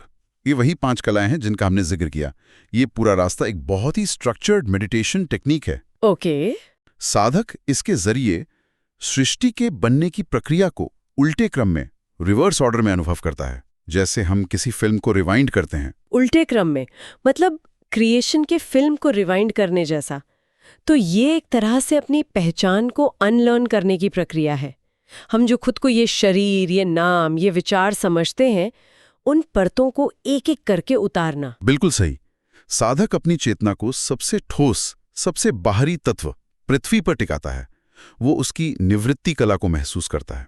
फिर वो उससे सूक्ष्म जल तत्व पर जाता है और ऐसे परत दर परत अपनी चेतना को सृष्टि की प्रक्रिया के उलट ले जाता है। वो अपनी छोटी सीमित मैं की कहानी को परत दर परत छीलकर उस परम चेतना में विलीन हो जाने की प्रक्रिया अपनाता है, जहां से ये कहानी शुरू हुई थी। ये अपनी छोटी पहचान को भूलकर उस परम मैं में मिल जाना ही इस मार्ग का अंत है, जो असल में एक नई शुरुआत है। तो आज हमने तंत्र सार के 7वें आहनिक से कलाध्वा के इस गहरे रास्ते को समझा। ये एक ऐसा ध्यान का मार्ग है जो हमारे पैरों के नीचे की पृथ्वी से शुरू होता है और हमें उस परम शक्ति तक ले जाता है जिससे ये पूरा ब्रह्मांड बना है। और सबसे बड़ी बात ये दिखाता है कि कैसे हकीकत की हर परत, हर कण दिव्यता से भरा हुआ है। और इसका एक बहुत व्यावहारिक पहलू है जिसे कोई भी अपनी जिंदगी में उतार सकता है। हमें इसके लिए किसी गुफा में जाने की जरूरत नहीं है। अच्छा। अगली बार जब हम जैम में फंसे हों तो झुंझलाने और हॉर्न बजाने की बजाय एक पल के लिए अपनी कार की मेटल बॉडी में पृथ्वी तत्व की मजबूती और स्थिरता को महसूस कर सकते हैं। जब हम पानी पिएं तो सिर्फ प्यास बुझाने के लिए नहीं, बल्कि उस जल तत्व के बहाव और शीतलता को अपने अंदर महसूस करें। हमारे अंदर जो ऊर्जा है, जो विचार हैं, उन्हें शक्ति तत्व का ही एक रूप समझें। मतलब रोजमर्रा के साधारण कामों को ही ध्यान का हिस्सा बना लेना। हाँ, ये चेतना को बदलने का एक बहुत शक्तिशाली अभ्यास है। ये दुनिया को देखने का नजरिया बदल देता है। जो दुनिया पहले समस्याओं और बाधाओं से भरी लगती थी, वही अब दिव्यता की अलग अलग एक्सप्रेशंस का खेल नजर आने लगती है। ये एक बहुत बड़ा शिफ्ट है। ये शास्त्र हमें बताता है कि हकीकत का हर कण, हर अनुभव एक इशारा है, एक साइन पोस्ट है जो हमें हमारे स्रोत की ओर वापस बुला रहा है। ये सोचना कमाल है कि अगर हमारा पूरा अस्तित्व ही एक नक्शा है जो मंजिल तक ले जाता है, तो शायद हम अपनी मंजिल पर पहले से ही खड़े हैं। बस हमें उस नक्शे को पढ़ना सीखना है। तो अभी तक हम आत्मज्ञान या खुद को पहचानने के अलग अलग तरीकों पर बात कर रहे हैं, लेकिन आज की जो चर्चा है वो एक बहुत ही दिलचस्प मोड़ ले रही है, जहां चीजें और ज्यादा साफ और कह सकते हैं ठोस होने लगती हैं। स्रोतों में एक जिक्र आता है काला ध्रुव का, मतलब समय का मार्ग। ये अपने आप में ही एक बहुत गहरा कॉन्सेप्ट है, पर इससे भी ज्यादा रोचक बात यह है कि इसके भीतर भी 3 और रास्ते बताए गए हैं। तो चलिए इसी को खोलते हैं। ये 3 रास्ते कौन से हैं और समय के मार्ग के अंदर होने का इनका क्या मतलब है? जी, यहाँ से साधना की प्रक्रिया और ज्यादा कह सकते हैं कि स्पष्ट होने लगती है। ये जो काला ध्रुव है, इसे आप एक बहुत बड़े हाईवे की तरह समझ सकती हैं। समय का वो विशाल प्रवाह जिस पर हम सब जाने अनजाने में यात्रा कर रहे हैं। और स्रोत बताते हैं कि इसी हाईवे के अंदर 3 खास लेन या गलियां हैं जिन्हें भेदा जा सकता है। मतलब जिन पर हम होशपूर्वक चल सकते हैं। बिल्कुल, और इनका जिक्र 10वीं आहनिक में मिलता है। और यहाँ आहनिक का मतलब है ग्रंथ का अध्याय या एक दिन का पाठ। ये 3 रास्ते हैं, पदद्वय, मंत्राद्वय और वर्णाद्वय। पद, मंत्र और वर्ण, ये शब्द तो मतलब सुने हुए लगते हैं, लेकिन साधना के रास्ते के तौर पर ये क्या है? क्या इसका मतलब यही है कि ये रास्ते शब्दों, मंत्रों और अक्षरों से जुड़े हुए हैं? आप बिल्कुल सही जगह पहुंचे हैं। ये तीनों भाषा और ध्वनि के अलग अलग स्तरों से जुड़े हैं। पदद्वय को ऐसे समझिए कि हमारी जो पूरी दुनिया है वो शब्दों और उनसे जुड़े कॉन्सेप्ट्स पर ही तो खड़ी है। जब हम पेड़ कहते हैं तो एक खास छवि बनती है, जब न्याय कहते हैं तो एक विचार बनता है।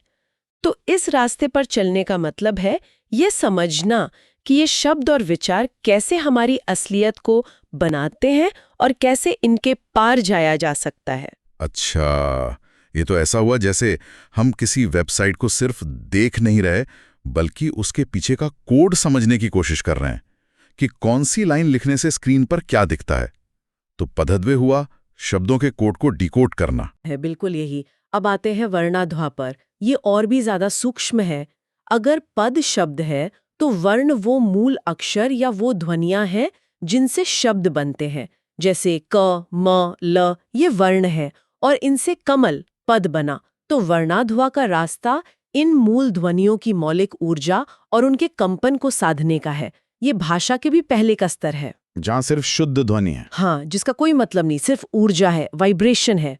और मंत्राध्वा वो इन दोनों से कैसे अलग हुआ फिर? अगर वर्ण कच्ची सामग्री है, जैसे संगीत के सुर, और पद उन सुरों से बने शब्द हैं, तो मंत्र एक खास तरीके से बनाया गया संगीत है, एक कॉम्पोजिशन। मंत्राध्वा में वर्णों की ऊर्जा को एक खास क्रम में, एक खास लय में पिरोकर ऐसी शक्तिशाली ध्वनि संरचनाएं बनाई जाती हैं जो चेतना पर सीधा असर करती हैं। तो ये तीनों रास्ते एक ही चीज के 3 स्तर हैं, मौलिक ध्वनि, उससे बने अर्थ और उन ध्वनियों का शक्तिशाली संयोजन। और खास बात यह है कि ये रास्ते भेद्य हैं, मतलब इन पर आगे बढ़ना संभव है। ठीक है, तो ये रास्ते तो समझ में आ गए, एक बड़े हाईवे के अंदर की खास गलियों की तरह। लेकिन किसी भी खास गली में मुड़ने के लिए कोई साइन बोर्ड या कोई इजाजत तो चाहिए होगी, या कोई भी अपनी मर्जी से कहीं भी मुड़ सकता है? मतलब क्या ये सिर्फ एक निजी फैसला है कि चलो आज से मैं मंत्राध्वा पर चलूंगा, या इसके लिए कोई और गहरी शर्त है? और आपका यही सवाल हमें सीधे 11वें आने के सबसे जरूरी और शायद सबसे कह सकते हैं चौंकाने वाले पॉइंट पर ले आता है। श्रोत यहाँ बिल्कुल साफ तौर पर कहते हैं कि इन रास्तों पर चलने की जो योग्यता है, या जिसे दीक्षा कहते हैं, उसके योग्य बनने के लिए सिर्फ इच्छा, मेहनत या ज्ञान ही काफी नहीं है। तो फिर क्या काफी है? इसके लिए परम शिव की कृपा की जरूरत होती है। एक मिनट, कृपा? यहां मामला बड़ा दिलचस्प हो गया। पहले आपने 3 मुश्किल रास्ते बताए, साधना के गहन तरीके, और अब आप कह रही हैं कि उन पर चलने की चाबी भी हमारे हाथ में नहीं है, वो ग्रेस पर निर्भर है। ये तो किसी भी साधक को मतलब हताश कर सकता है। धन है। ये हमारे सेल्फ हेल्प और हसल कल्चर वाले दौर से एकदम उल्टी बात है, जहां सब कुछ व्यक्तिगत प्रयास पर ही टिका होता है कि आप कुछ भी कर सकते हैं। ये दर्शन कहता है आप तैयारी कर सकते हैं, लेकिन दरवाजा आपके लिए खोला जाएगा, आप उसे तोड़ के अंदर नहीं जा सकते। तो क्या इसका मतलब ये है कि जब तक वो कृपा नहीं होती है तब तक कोई दीक्षा का हकदार ही नहीं बन सकता, चाहे वो कितनी भी मेहनत कर ले, कितने भी शास्त्र पढ़ ले, कितने ही साल तपस्या कर ले? ये तो पूरा समीकरण ही बदल देता है। मुझे लगा था ये एक सीढ़ी चढ़ने जैसा होगा, पर ये तो लॉटरी के टिकट जैसा लग रहा है। इसे लॉटरी का टिकट कहना शायद सही नहीं होगा, क्योंकि लॉटरी में आपकी कोई भूमिका नहीं होती। यहाँ आपकी भूमिका है, लेकिन वो कमाने की नहीं, तैयार होने की है। ये प्रोसेस एक तरह से व्यक्तिगत अहंकार से सारा कंट्रोल हटाकर एक बड़ी शक्ति के हाथों में सौंप देता है।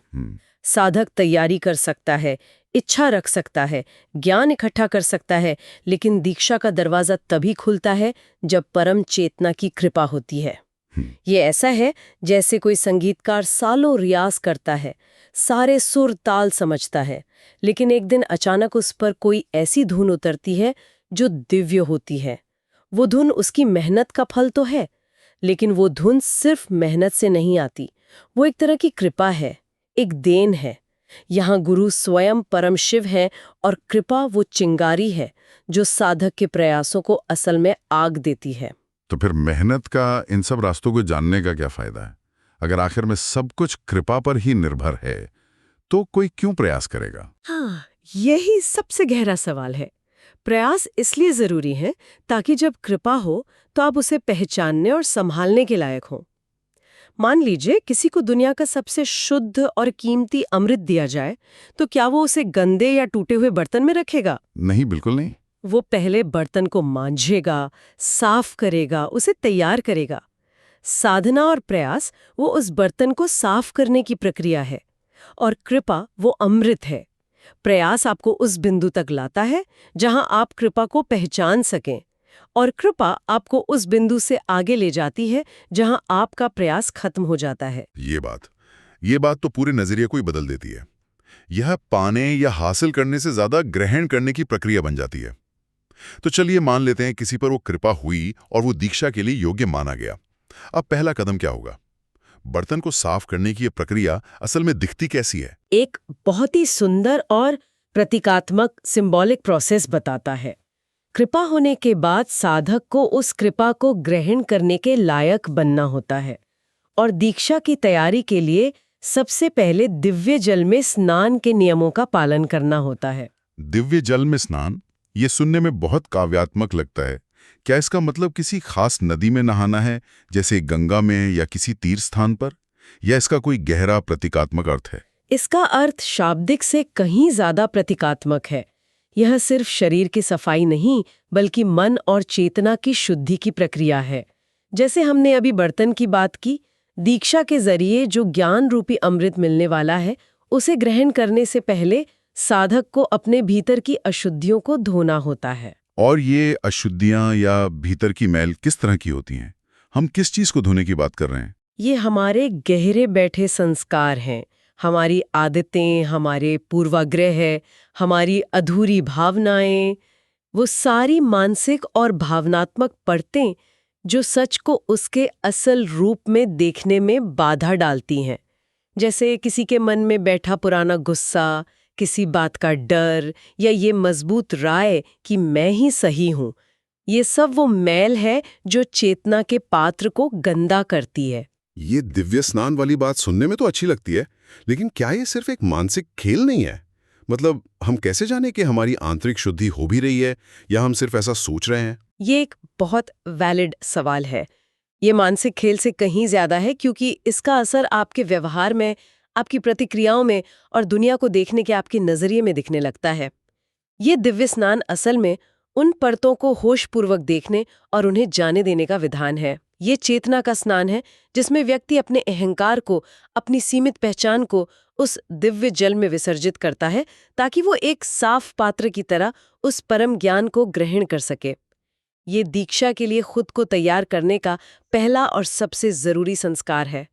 ये खुद को उस कृपा के लिए खाली करने की प्रक्रिया है जो आप पर पहले ही हो चुकी है। तो आज की चर्चा का जो सार है वो ये है कि आत्मज्ञान के सफर में एक पड़ाव आता है जहां रास्ते और स्पष्ट हो जाते हैं, जैसे पद, मंत्र और वर्ण के रास्ते।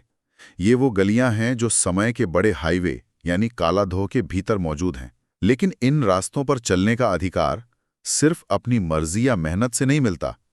उसके लिए परम शिव की कृपा चाहिए, एक तरह का दिव्य बुलावा। और जब वो कृपा मिलती है तो पहला कदम होता है दिव्य स्नान, यानी खुद की आंतरिक शुद्धि, अपने पात्र को साफ करना, ताकि उस ज्ञान को ग्रहण करने के लायक बन सकें। बिल्कुल, ये पूरी प्रक्रिया व्यक्तिगत प्रयास और दिव्य कृपा के बीच एक बहुत सुंदर संतुलन दिखाती है।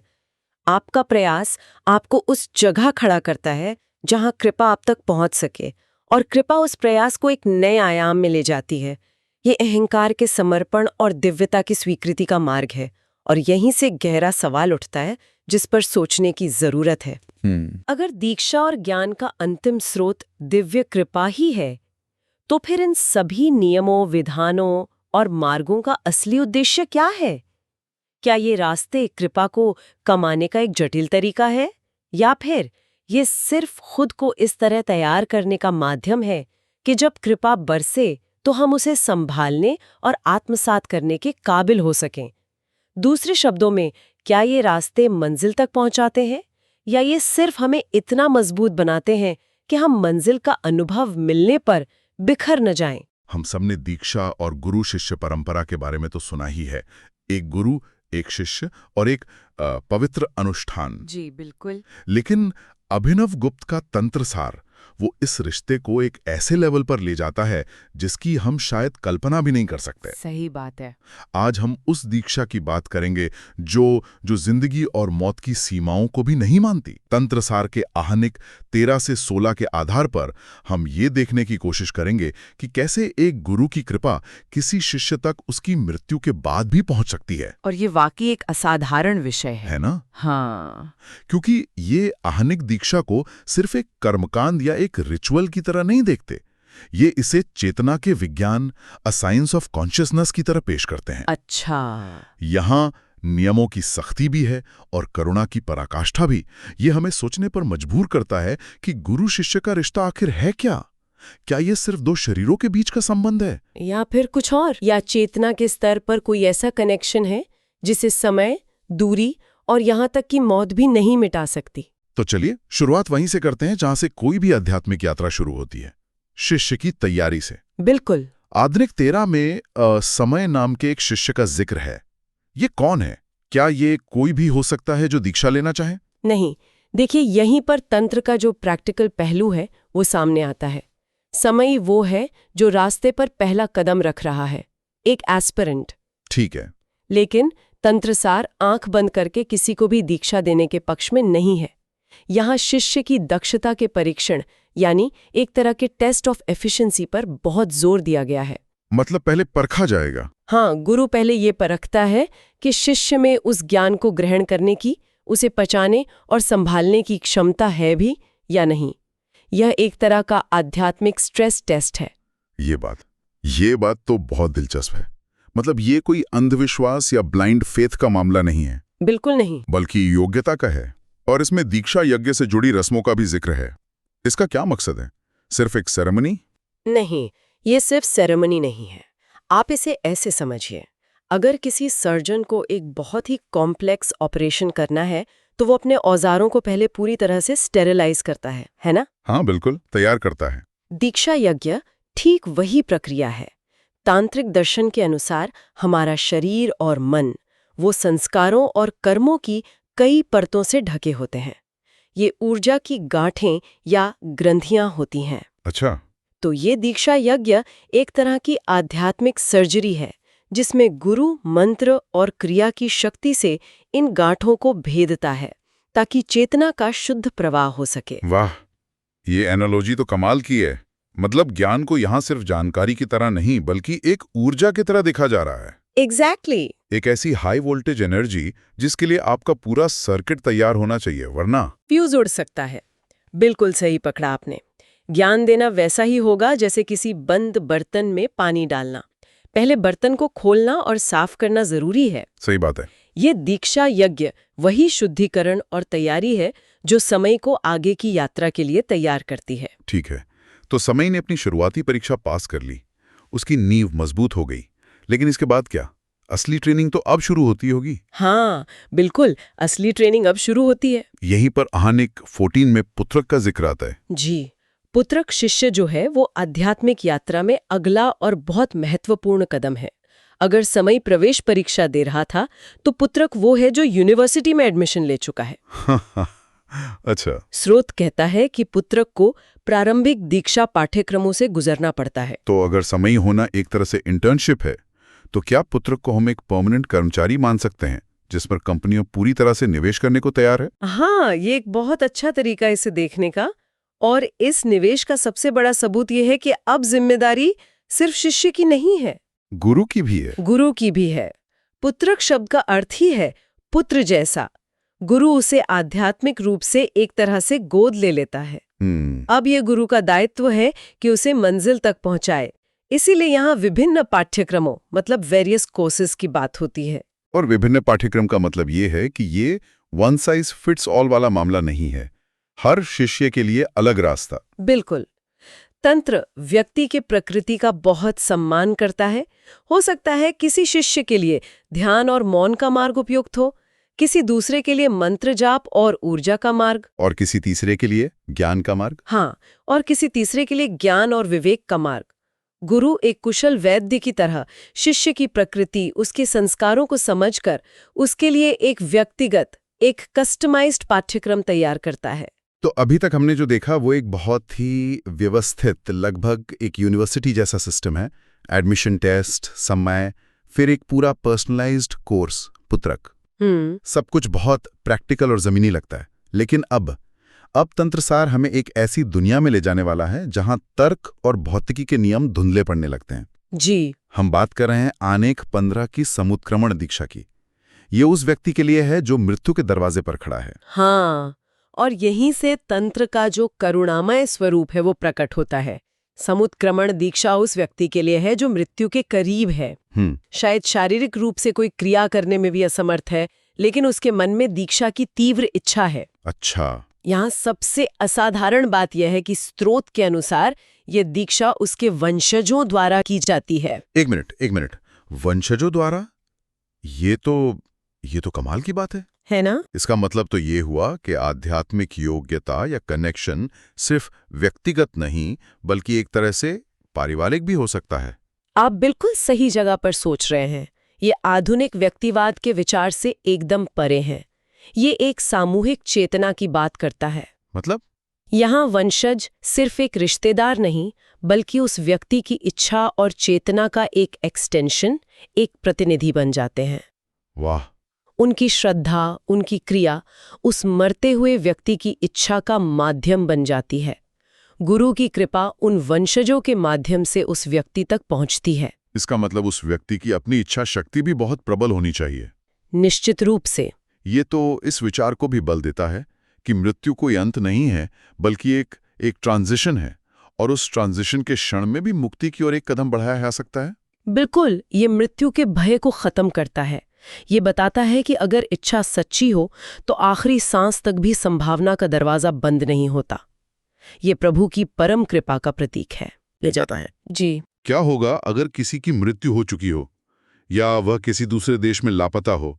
उससे कोई संपर्क ही न हो। हम्म। आनेक 16 कहता है कि ऐसे व्यक्ति की भी दीक्षा हो सकती है। ये कैसे संभव है? आप एक मृत शरीर या एक लापता व्यक्ति को दीक्षा कैसे दे सकते हैं? देखिए, ये इस पूरी चर्चा का सबसे रहस्यमय और गहरा शिखर है, और इसका जवाब एक ही वाक्य में है। क्या? ये उसके गुरु की विशेष कृपा से ही संभव है। गुरु की विशेष कृपा से? हाँ, यहाँ सारे नियम, सारे कर्मकांड पीछे छूट जाते हैं। यहाँ सिर्फ एक चीज काम करती है, गुरु और शिष्य के बीच का चेतना का संबंध। तंत्र के अनुसार गुरु सिर्फ एक हाड़ मांस का शरीर नहीं है। गुरु एक तत्व है, एक चेतना का सिद्धांत है, एक शक्ति है। तो इसका मतलब ये हुआ कि गुरु की इच्छा और शक्ति इतनी प्रबल हो सकती है कि वो मृत्यु या दूरी की भौतिक बाधा को पार कर जाए। बिल्कुल। ये तो सीधे सीधे फिजिक्स के नियमों को चुनौती देने जैसा है। मतलब क्या गुरु प्रकृति के नियमों को मोड़ सकता है? भौतिक दुनिया के नजरिए से देखें तो हाँ, ऐसा ही लगता है।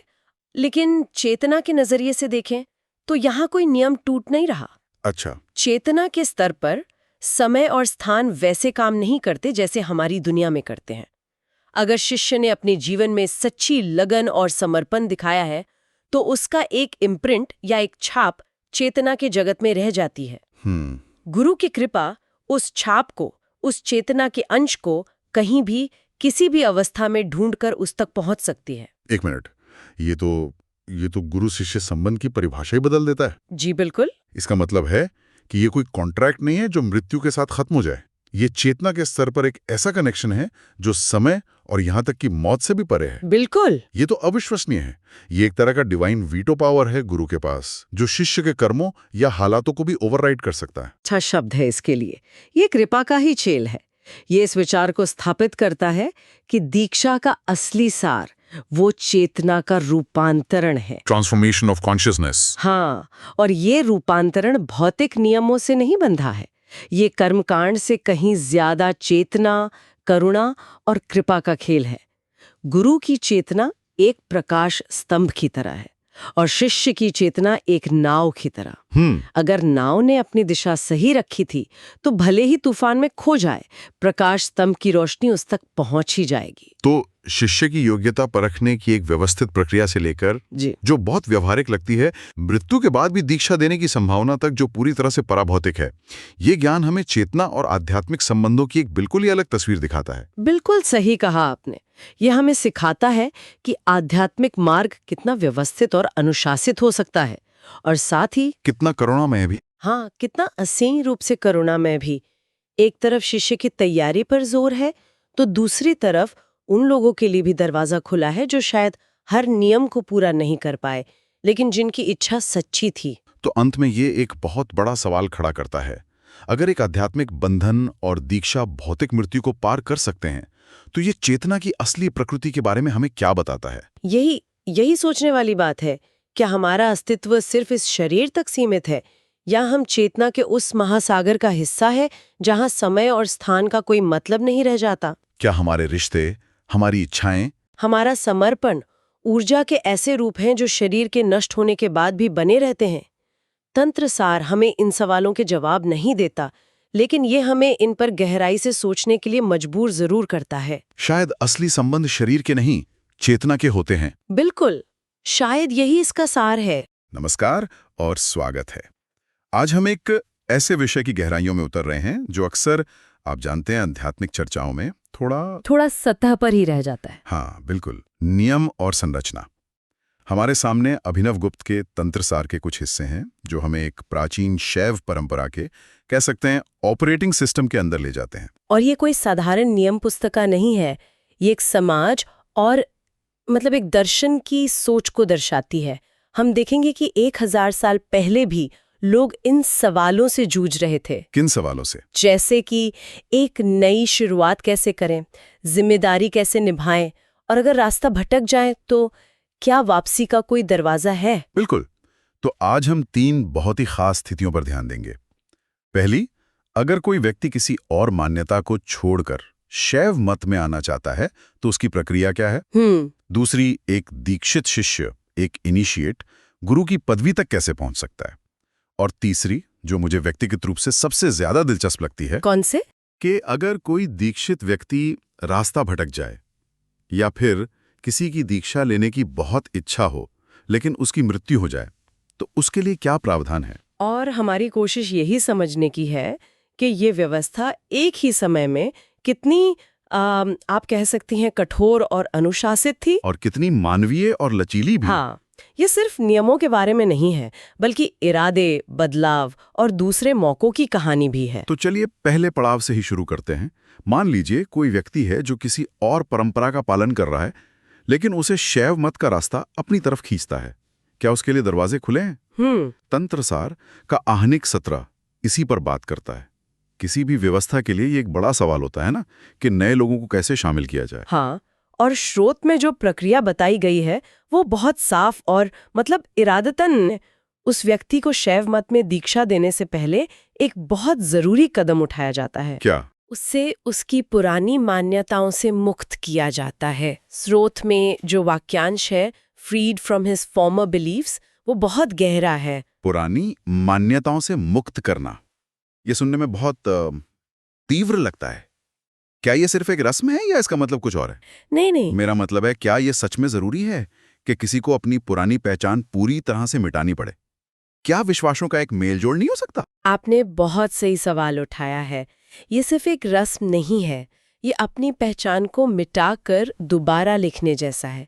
सोचिए, आपने जीवन भर जो कुछ भी माना, जिन विचारों के सहारे दुनिया को समझा, उसे स्वेच्छा से शून्य कर देना, ये आध्यात्मिक साहस का काम है, सिर्फ नियम का पालन नहीं।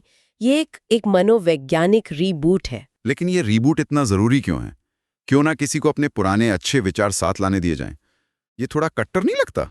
इसे इस नजरिए से देखिए, ये परंपरा की शुद्धता और उसकी अखंडता को बनाए रखने का एक तरीका है। अच्छा। अगर हर कोई अपने पुराने विश्वासों की पोटली साथ लेकर आएगा, तो कुछ पीढ़ियों के बाद मूल दर्शन एक खिचड़ी बनकर रह जाएगा, है ना? सही बात है। ये व्यवस्था कहती है कि अगर आप इस रास्ते पर आ रहे हैं तो पूरी तरह से आइए।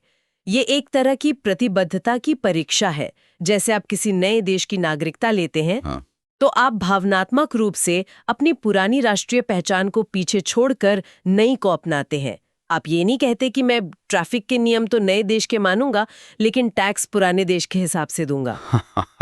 सही उदाहरण है। यानी एक ऑल इन प्रस्ताव है, आधा अधूरा कुछ नहीं है। बिल्कुल। ये सुनिश्चित करता है कि जो व्यक्ति आ रहा है वो सिर्फ बौद्धिक रूप से आकर्षित नहीं है, बल्कि पूरी तरह से समर्पित होने को तैयार है। बिल्कुल, ये उस व्यक्ति के लिए भी स्पष्टता लाता है और परंपरा के लिए भी। ये कदम सुनिश्चित करता है कि शिष्य एक कोरी स्लेट के साथ सीखने की प्रक्रिया शुरू कर रहा है, बिना किसी पुराने पूर्वाग्रह के। तो मतलब ये एक बहुत गंभीर कदम था। हाँ, और व्यवस्था इसे पूरी गंभीरता से लेती थी। ये दिलचस्प है कि प्रवेश के लिए इतनी गहरी प्रतिबद्धता की जरूरत है। तो एक बार जब कोई इस प्रक्रिया से गुजर जाता है और दीक्षित हो जाता है, तो क्या उसकी यात्रा वहीं समाप्त हो जाती है, या यह उसे एक और बड़ी भूमिका जैसे कि गुरु बनने के लिए तैयार करती है? बहुत अच्छा सवाल है, और ये हमें सीधे आने की अट्ठा पर ले जाता है। दीक्षा अंत नहीं, बल्कि एक नई शुरुआत है। और कुछ लोगों के लिए ये यात्रा उन्हें गुरु पद तक ले जाती है। यहाँ स्रोत में जो भाषा इस्तेमाल की गई है वो बहुत महत्वपूर्ण है। ये कहता है कि तंत्र फॉर्मुलेट्स द वे, यानी रास्ता तैयार करता है या प्रक्रिया निर्धारित करता है। फॉर्मुलेट्स द वे, इसका मतलब है कि गुरु बनना कोई आकस्मिक घटना नहीं है। नहीं। ऐसा नहीं कि किसी को एक दिन पेड़ के नीचे ज्ञान प्राप्त हुआ और उसने खुद को गुरु घोषित कर दिया। इसके पीछे एक पूरा ढांचा है, एक सिस्टम है। आपने बिल्कुल सही समझा। ये शब्द बताता है कि गुरु का पद कोई स्वघोषित पद नहीं है, ये एक अर्जित पद है जो एक स्थापित प्रक्रिया के माध्यम से मिलता है। तो इसमें क्या क्या शामिल होता होगा? इसमें निश्चित रूप से खास योग्यताएं, एक गहन प्रशिक्षण और शायद कई स्तर की परीक्षाएं भी शामिल रही होंगी। ये कोई शौकिया काम नहीं है, ये एक प्रोफेशन की तरह है जिसकी अपनी ट्रेनिंग और सर्टिफिकेशन है। लेकिन यहाँ एक और सवाल उठता है, क्या इस तरह का औपचारिक ढांचा परंपरा को बहुत कठोर और अनम्य नहीं बना देता? क्या इसमें सहज ज्ञान या व्यक्तिगत अनुभव के लिए कोई जगह नहीं थी? हो सकता है कोई व्यक्ति औपचारिक ट्रेनिंग से न गुजरा हो, लेकिन उसके पास गहरा आध्यात्मिक अनुभव हो। क्या सिस्टम उसे गुरु के रूप में स्वीकार नहीं करेगा? ये एक बहुत ही वैध चिंता है, लेकिन इस संरचना का उद्देश्य व्यक्तिगत अनुभव को दबाना नहीं था। तो फिर क्या था? बल्कि उसे कसौटी पर कसना था। इसका सबसे बड़ा कारण था क्वालिटी कंट्रोल। Quality control? हाँ, गुरु बनना एक बहुत बड़ी जिम्मेदारी है। आप सिर्फ जानकारी नहीं दे रहे हैं, आप अनगिनत लोगों के आध्यात्मिक जीवन का मार्गदर्शन कर रही हैं। एक गलत व्याख्या, एक गलत सलाह किसी को रास्ते से भटका सकती है। तो ये सिस्टम छात्रों की सुरक्षा के लिए ज्यादा था, न कि गुरुओं पर नियंत्रण रखने के लिए? देखा जाए तो दोनों ही बातें हैं। ये परंपरा को मनमानी व्याख्याओं और भटकाओं से बचाता है। अच्छा। ये सुनिश्चित करता है कि ज्ञान बिना किसी मिलावट के अगली पीढ़ी तक पहुंचे।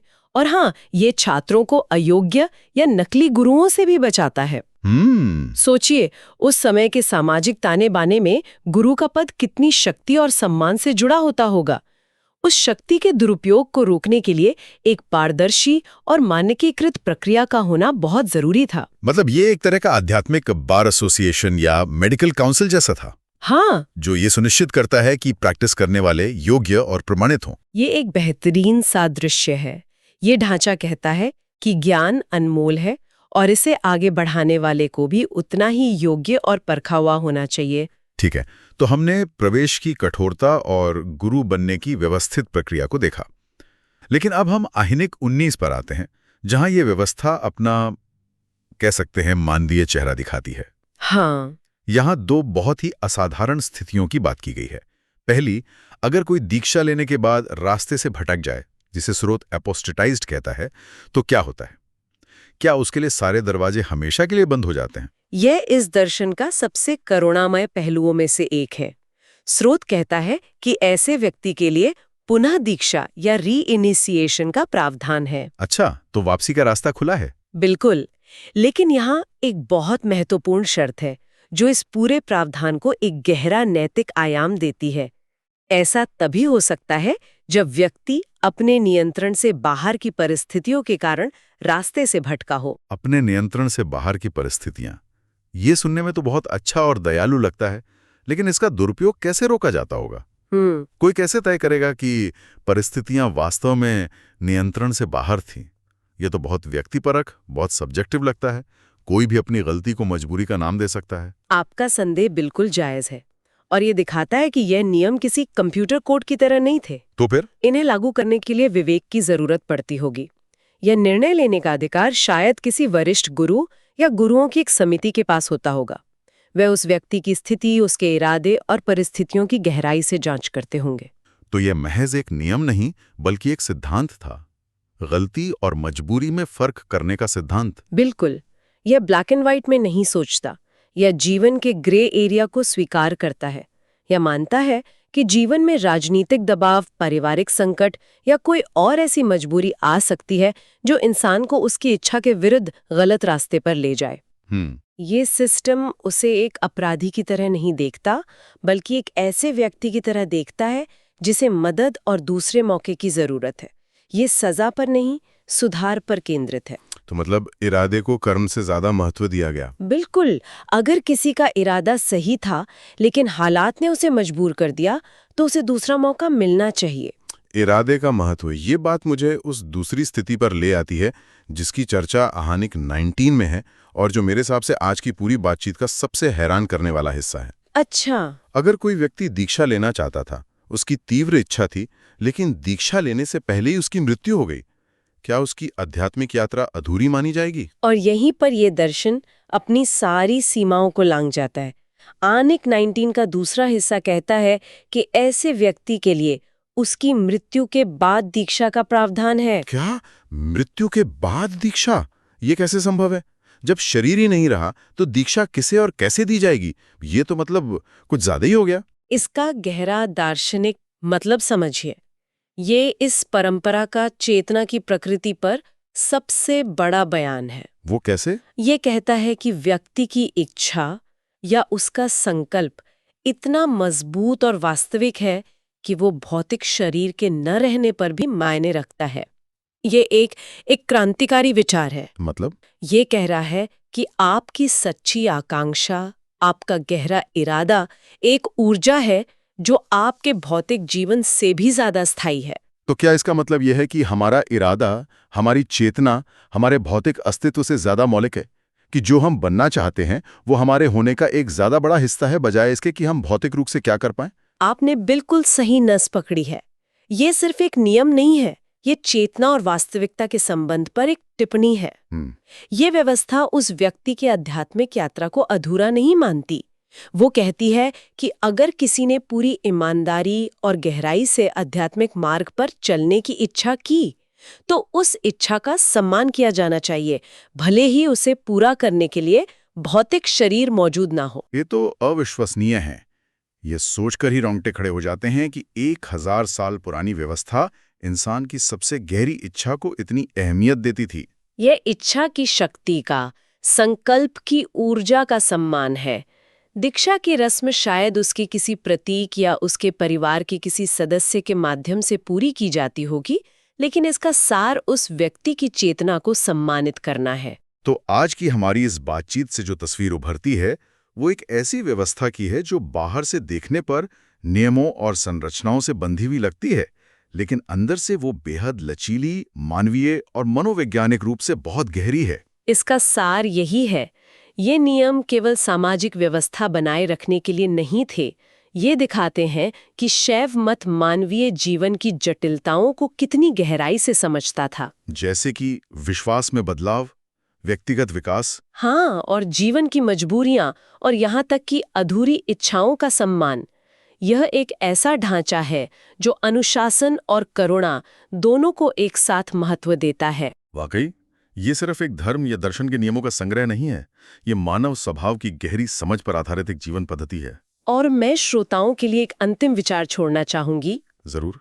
अगर कोई परंपरा किसी व्यक्ति की इच्छा को इतना शक्तिशाली मानती है कि उसकी मृत्यु के बाद भी उसे पूरा करने का विधान बनाती है, तो ये हमारी अपनी चेतना और हमारे अपने इरादों की शक्ति के बारे में क्या कहता है? क्या हमारा संकल्प, हमारी सबसे गहरी और सच्ची आकांक्षा वाकई हमारे भौतिक जीवन की सीमाओं से परे है? इस पर सोचिएगा। जब कोई किसी आध्यात्मिक रास्ते पर चलने का फैसला करता है, दीक्षा लेता है, तो उसके बाद असल में होता क्या है? मतलब दीक्षा तो एक इवेंट है, एक शुरुआत, पर उसके बाद की सुबह, उसके बाद का हफ्ता, उसके बाद की जिंदगी, वो कैसी दिखती है? क्या ये सब कुछ नियमों में बंध जाता है? मुझे हमेशा लगता था कि अध्यात्म तो आज़ादी के बारे में है, नियमों में बंधने के बारे में नहीं। तो क्या ये एक विरोधाभास नहीं है? ये सवाल बहुत जरूरी है और इसी सवाल के दिल में हमें अभिनव गुप्त ले जाते हैं। अभिनव गुप्त कोई सामान्य दार्शनिक नहीं थे। हाँ? वो 10वीं सदी के कश्मीर के एक ऐसे जीनियस थे जिन्होंने दर्शन, सौंदर्य शास्त्र और तंत्र को मिलाकर एक ऐसा सिस्टम बनाया जो आज भी लोगों को हैरान कर देता है। हाँ, मैंने उनके बारे में पढ़ा है। उनकी एक किताब है तंत्रसार। बिल्कुल, तंत्रसार, जो उनके विशाल ग्रंथ तंत्रालोक का सार है। ये एक तरह की प्रैक्टिकल हैंडबुक है। आज हम इसी तंत्रसार के आखिरी 3 अध्यायों यानी आनिक 20, 21 और 22 पर बात करेंगे। और ये तीनों अध्याय ठीक इसी सवाल का जवाब देते हैं कि दीक्षा के बाद की आजादी को अनुशासन के साथ कैसे जिया जाए। अच्छा, तो ये नियमों से बांधने के बारे में नहीं, बल्कि आजादी को संभालने का एक तरीका है। तो आज हम समझेंगे कि एक दीक्षित व्यक्ति के लिए रोजमर्रा की जिंदगी का ढांचा क्या है, इतने सारे आध्यात्मिक रास्तों के बीच शैवागम को ही क्यों चुने, और आखिर में ये कुल यज्ञ क्या बला है। ये सुनने में तो किसी बड़े हवन जैसा लगता है। चलिए इस गुत्थी को सुलझाते हैं। तो आनिक 20 से शुरू करते हैं, जिसमें दीक्षित व्यक्ति के लिए धार्मिक नियमों की बात की गई है। जैसा मैंने कहा, नियम शब्द सुनते ही थोड़ा भारीपन महसूस होता है। ऐसा लगता है जैसे किसी के ऊपर कुछ थोपा जा रहा हो। आपका ऐसा सोचना स्वाभाविक है, लेकिन अभिनव गुप्त यहाँ नियमों को एक जेल की तरह नहीं, बल्कि एक आध्यात्मिक इम्यूनिटी सिस्टम की तरह पेश करते हैं। आध्यात्मिक इम्यूनिटी सिस्टम? हाँ, जैसे हमारे शरीर को स्वस्थ रहने के लिए एक रूटीन, सही खाना और व्यायाम की जरूरत होती है, वैसे ही आध्यात्मिक स्वास्थ्य के लिए भी एक इकोसिस्टम चाहिए। यह अध्याय उसी इकोसिस्टम के 4 जरूरी हिस्से बताता है। यह आपको बांधने के लिए नहीं, बल्कि बाहरी भटकाव से बचाने के लिए है। ये बहुत दिलचस्प तरीका है इसे देखने का। तो इस इम्यूनिटी सिस्टम के 4 हिस्से क्या हैं? पहला है मंत्रों का जाप। अब हम सब ने मंत्र जाप के बारे में सुना है, पर यहां इसका मतलब सिर्फ तोते की तरह शब्द दोहराना नहीं है। कश्मीर शैव दर्शन में एक बहुत खूबसूरत कॉन्सेप्ट है स्पंद का। स्पंद यानी डिवाइन वाइब्रेशन? बिल्कुल, दिव्य स्पंदन। माना जाता है कि ये पूरी कायनात एक चेतना के स्पंदन से बनी है। मंत्र उस स्पंदन से जुड़ने का एक जरिया है। ये अपनी चेतना को उस कॉस्मिक फ्रीक्वेंसी के साथ ट्यून करने जैसा है। मतलब ये एक तरह का आध्यात्मिक रेडियो ट्यूनिंग है। आप जाप के जरिए सही स्टेशन पकड़ने की कोशिश कर रहे हैं ताकि गाने की जगह शोर न सुनाई दे। बिल्कुल सही उपमा है। और इस ट्यूनिंग के बाद दूसरा हिस्सा आता है शास्त्रों का अध्ययन। अभिनवगुप्त इस बात पर बहुत जोर देते हैं कि सिर्फ कर्मकांड या सिर्फ ज्ञान अधूरा है। अगर आप सिर्फ साधना कर रहे हैं बिना ये समझे कि आप क्या कर रहे हैं और क्यों, तो आप भटक सकते हैं। ये अंधेरे में तीर चलाने जैसा है। और अगर सिर्फ पढ़ रहे हैं तो वो ज्ञान सिर्फ दिमागी कसरत बनकर रह जाएगा, आपके अनुभव का हिस्सा नहीं बनेगा। ज्ञान और अभ्यास ये गाड़ी के दो पहियों की तरह हैं। ठीक है, तो मंत्र जाप दिल के लिए है और शास्त्र अध्ययन दिमाग के लिए। एक विश्वास देता है, दूसरा समझ, और तीसरा है गुरु की पूजा। यहां भी हमें शब्द के गहरे अर्थ में जाना होगा। पूजा का मतलब सिर्फ फूल चढ़ाना या आरती करना नहीं है। यहां गुरु को सिर्फ एक इंसान के रूप में नहीं, बल्कि उस परम सत्य के जीवित प्रतीक के रूप में देखा गया है जो आपको रास्ता दिखाता है। मतलब गुरु एक आईने की तरह है। हाँ, एक आईने की तरह जिसमें साधक अपनी असली क्षमता को देखता है। गुरु की पूजा असल में अपने भीतर की उसी संभावना की पूजा है। उस ज्ञान के स्रोत के प्रति एक गहरा आभार और समर्पण है। तो ये बाहरी व्यक्ति की पूजा से ज्यादा अपने अंदर के पोटेंशियल को पहचानने और सम्मान देने की प्रक्रिया है। ये बहुत शक्तिशाली विचार है। और आखिरी चौथा हिस्सा है आचरण का नियमन। और मजे की बात यह है कि इसी में अभिनवगुप्त प्रायश्चित का जिक्र करते हैं। प्रायश्चित? हाँ, और ये बहुत कमाल की बात है। वो यहाँ बहुत यथार्थवादी हैं। वो जानते थे कि साधक कोई सुपरमैन नहीं है। उससे गलतियां होंगी, वो कभी कभी रास्ते से भटकेगा, शायद सुबह देर से उठेगा या उसका ध्यान पूजा में नहीं लगेगा। हाँ, ये तो होता ही है। उन्होंने आध्यात्मिक पेनल्टी का सिस्टम नहीं बनाया, बल्कि एक कोर्स करेक्शन का तरीका बताया। प्रायश्चित का मतलब है कि आप अपनी गलती को पहचानें और वापस रास्ते पर आने के लिए एक छोटा सा अनुष्ठान करें। ये एक बहुत ही दयालु और मानवीय दृष्टिकोण है। वाह, मतलब ये पूर्णता का दबाव नहीं डालता, बल्कि सुधार की गुंजाइश देता है। तो अगर मैं इसे फिर से देखूं तो ये एक पूरा इकोसिस्टम है। मंत्र जाप रोज की ऊर्जा के लिए, शास्त्र अध्ययन दिमाग को सही पोषण देने के लिए, गुरु एक गाइड या मेंटर के तौर पर, और प्रायश्चित एक सेल्फ हीलिंग मैकेनिज्म की तरह है। ये चारों मिलकर साधक को किसी भी आध्यात्मिक उतार चढ़ाव के लिए तैयार करते हैं। ये तो बहुत ही मजबूत ढांचा है। आपने बिल्कुल सही पकड़ा। ये एक आत्मनिर्भर और आत्मसुधारक व्यवस्था है। ठीक है, तो ये भी एक शानदार फ्रेमवर्क है। लेकिन कोई भी साधक ये सवाल तो पूछेगा ही कि मैं इसी फ्रेमवर्क को क्यों मानूं? 10वीं सदी के भारत में, खासकर कश्मीर जैसी बौद्धिक जगह पर, और भी तो बहुत से रास्ते होंगे। क्या अभिनवगुप्त इस सवाल का भी जवाब देते हैं? बिल्कुल, और आपका यही सवाल हमें सीधे आने 21 पर ले आता है। अभिनवगुप्त जानते थे कि साधक के मन में ये दुविधा जरूर आएगी। उस दौर में बौद्धों का शून्यवाद, जो कहता था कि सब कुछ अंत में शून्य है, और वेदांत का मायावाद, जो दुनिया को एक भ्रम या माया मानता था। हाँ, ये दोनों बहुत प्रचलित है। इनके अलावा भी न्याय, वैशेषिक जैसे कई दर्शन थे। ये एक तरह का आध्यात्मिक बाजार था, जहां हर कोई अपना रास्ता सबसे अच्छा बता रहा था। तो ऐसे में कोई कैसे फैसला करे? ये तो आज के दौर जैसा ही है, जहां इंटरनेट पर हजारों गुरु और रास्ते मौजूद हैं। ठीक यही समस्या थी। इसीलिए आने 21 में अभिनवगुप्त तर्क और प्रमाणों के जरिए ये स्थापित करते हैं कि शैवागम ही सबसे प्रमाणिक शास्त्र क्यों हैं। इसका मकसद दूसरे दर्शनों को नीचा दिखाना नहीं था, बल्कि साधक को एक मजबूत वैचारिक आधार देना था। एक तरह का विश्वास का ढांचा। हाँ, उसे ये विश्वास दिलाना था कि वो जिस नक्शे का इस्तेमाल कर रहा है वो उसे मंजिल तक जरूर पहुंचाएगा। अगर यात्रा लंबी और कठिन हो और आपके मन में बार बार ये शक आए कि शायद दूसरा वाला रास्ता बेहतर था, तो आप कभी भी पूरी ऊर्जा से अपने रास्ते पर नहीं चल पाएंगे। और उनका मुख्य तर्क क्या था? शैवागम दूसरे रास्तों से अलग कैसे है?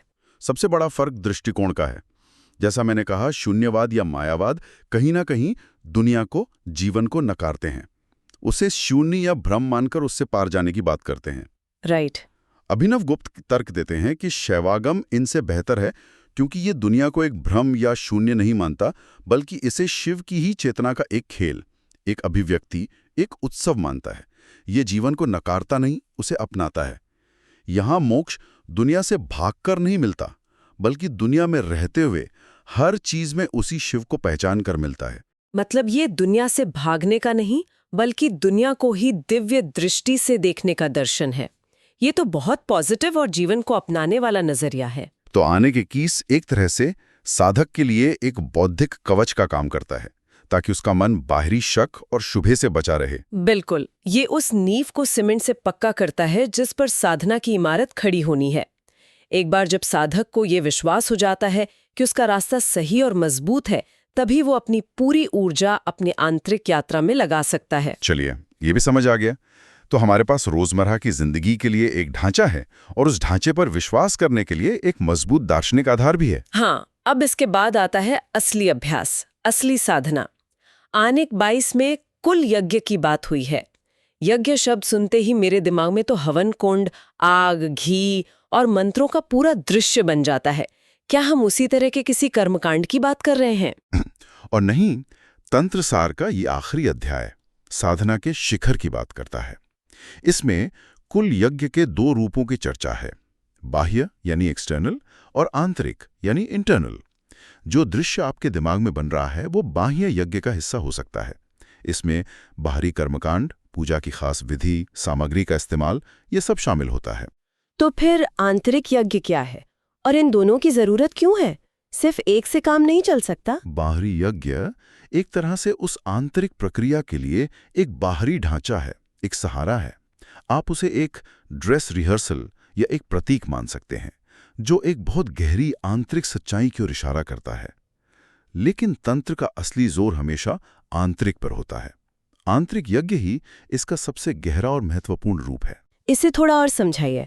आंतरिक यज्ञ होता कैसे है? अगर कोई बाहरी हवन कुंड नहीं है तो आग कहाँ है और आहुति किस चीज की दी जा रही है? यहाँ यज्ञ साधक की अपनी चेतना के भीतर होता है।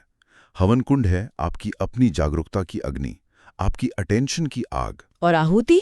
आहुति दी जाती है अपने अहंकार की, अपनी इच्छाओं की, अपने गुस्से और डर की, अपने सारे द्वंद्वों की और अपनी सीमाओं की। ये अपने भीतर ही उस परम सत्ता को पहचानने और उसमें अपने छोटे सीमित मैं को स्वाहा कर देने की प्रक्रिया है। वाह! तो बाहरी पूजा एक प्रतीक है, लेकिन असली यज्ञ तो हर पल हमारे अंदर ही चल रहा है। ये तो पूजा की पूरी परिभाषा ही बदल देता है। इसका मतलब तो ये हुआ कि पूजा सिर्फ मंदिर में या किसी खास समय पर करने वाली चीज नहीं रही, बल्कि ये एक 24/7 चलने वाली आंतरिक प्रक्रिया बन सकती है। आपने सार पकड़ लिया। यही तंत्र की खूबसूरती है। लेकिन यहाँ एक खतरा भी तो हो सकता है। अगर सब कुछ आंतरिक ही है तो कोई व्यक्ति ये कैसे जानेगा कि वो सही रास्ते पर है या सिर्फ अपने मन की कल्पनाओं में खो गया है? क्या इसीलिए बाह्य यज्ञ को भी जरूरी माना गया है, एक तरह के रियलिटी चेक के लिए? बहुत ही बेहतरीन सवाल, और इसका जवाब है हाँ। अभिनव गुप्त दोनों के संतुलन पर जोर देते हैं। बाह्य यज्ञ आपको अनुशासित रखता है, आपको एक ढांचा देता है और आपको जमीन से जोड़े रखता है। ये एक तरह का सेफ्टी नेट है। वहीं आंतरिक यज्ञ उस बाहरी कर्मकांड को अर्थ देता है, उसे जीवंत बनाता है। बिना आंतरिक भाव के बाहरी पूजा सिर्फ एक खाली और मैकेनिकल क्रिया बनकर रह जाएगी। तो ये दोनों एक दूसरे के पूरक हैं। बाहरी यज्ञ शरीर है तो आंतरिक यज्ञ उसकी आत्मा। बिल्कुल। तो इन सब का क्या मतलब निकलता है? हमने एक दीक्षित साधक के रोजमर्रा के नियमों से शुरुआत की, फिर उस ज्ञान की नींव को समझा जिस पर वो खड़ा है, और आखिर में हम पूजा के सबसे गहरे रूप कुल यज्ञ तक पहुंचे हैं। ये तो अपने आप में नियम से शुरू होकर, ज्ञान से मजबूत होकर और अंत में हर पल के अनुभव में विलीन हो जाने की एक पूरी यात्रा है। बिल्कुल। और ये हमें एक बहुत जरूरी और आज के दौर के लिए मौजूद सवाल पर लाकर छोड़ता है। तंत्रसार का अंत किसी गुफा में बैठकर ध्यान करने पर नहीं होता। इसका अंत बाहरी और भीतरी दुनिया के मेल पर, आंतरिक और बाह्य यज्ञ के संगम पर होता है। ये आज के साधक के लिए या किसी भी उस इंसान के लिए जो अपने जीवन को ज्यादा गहराई से जीना चाहता है, एक बहुत बड़ा प्रश्न उठाता है। और वो प्रश्न क्या है? प्रश्न ये है कि आज की इस भागदौड़ भरी दुनिया में, जहां हम अक्सर अपने आध्यात्मिक और सांसारिक जीवन को 2 अलग-अलग डिब्बों में बंद करके देखते हैं, जहां ऑफिस का काम अलग है और पूजा पाठ का समय अलग, वहां चेतना के इस आंतरिक यज्ञ और हमारे रोजमर्रा के कामों के बाह्य यज्ञ को एक साथ कैसे साधा जा सकता है? क्या हमारा हर कर्म, चाहे वो ऑफिस में एक प्रेजेंटेशन देना हो या घर पे खाना बनाना हो, क्या वो सब उस आंतरिक अग्नि में एक आहुति बन सकता है? क्या हमारा पूरा जीवन ही पूजा का एक रूप बन सकता है? अभिनव गुप्त का इशारा इसी संभावना की तरफ है।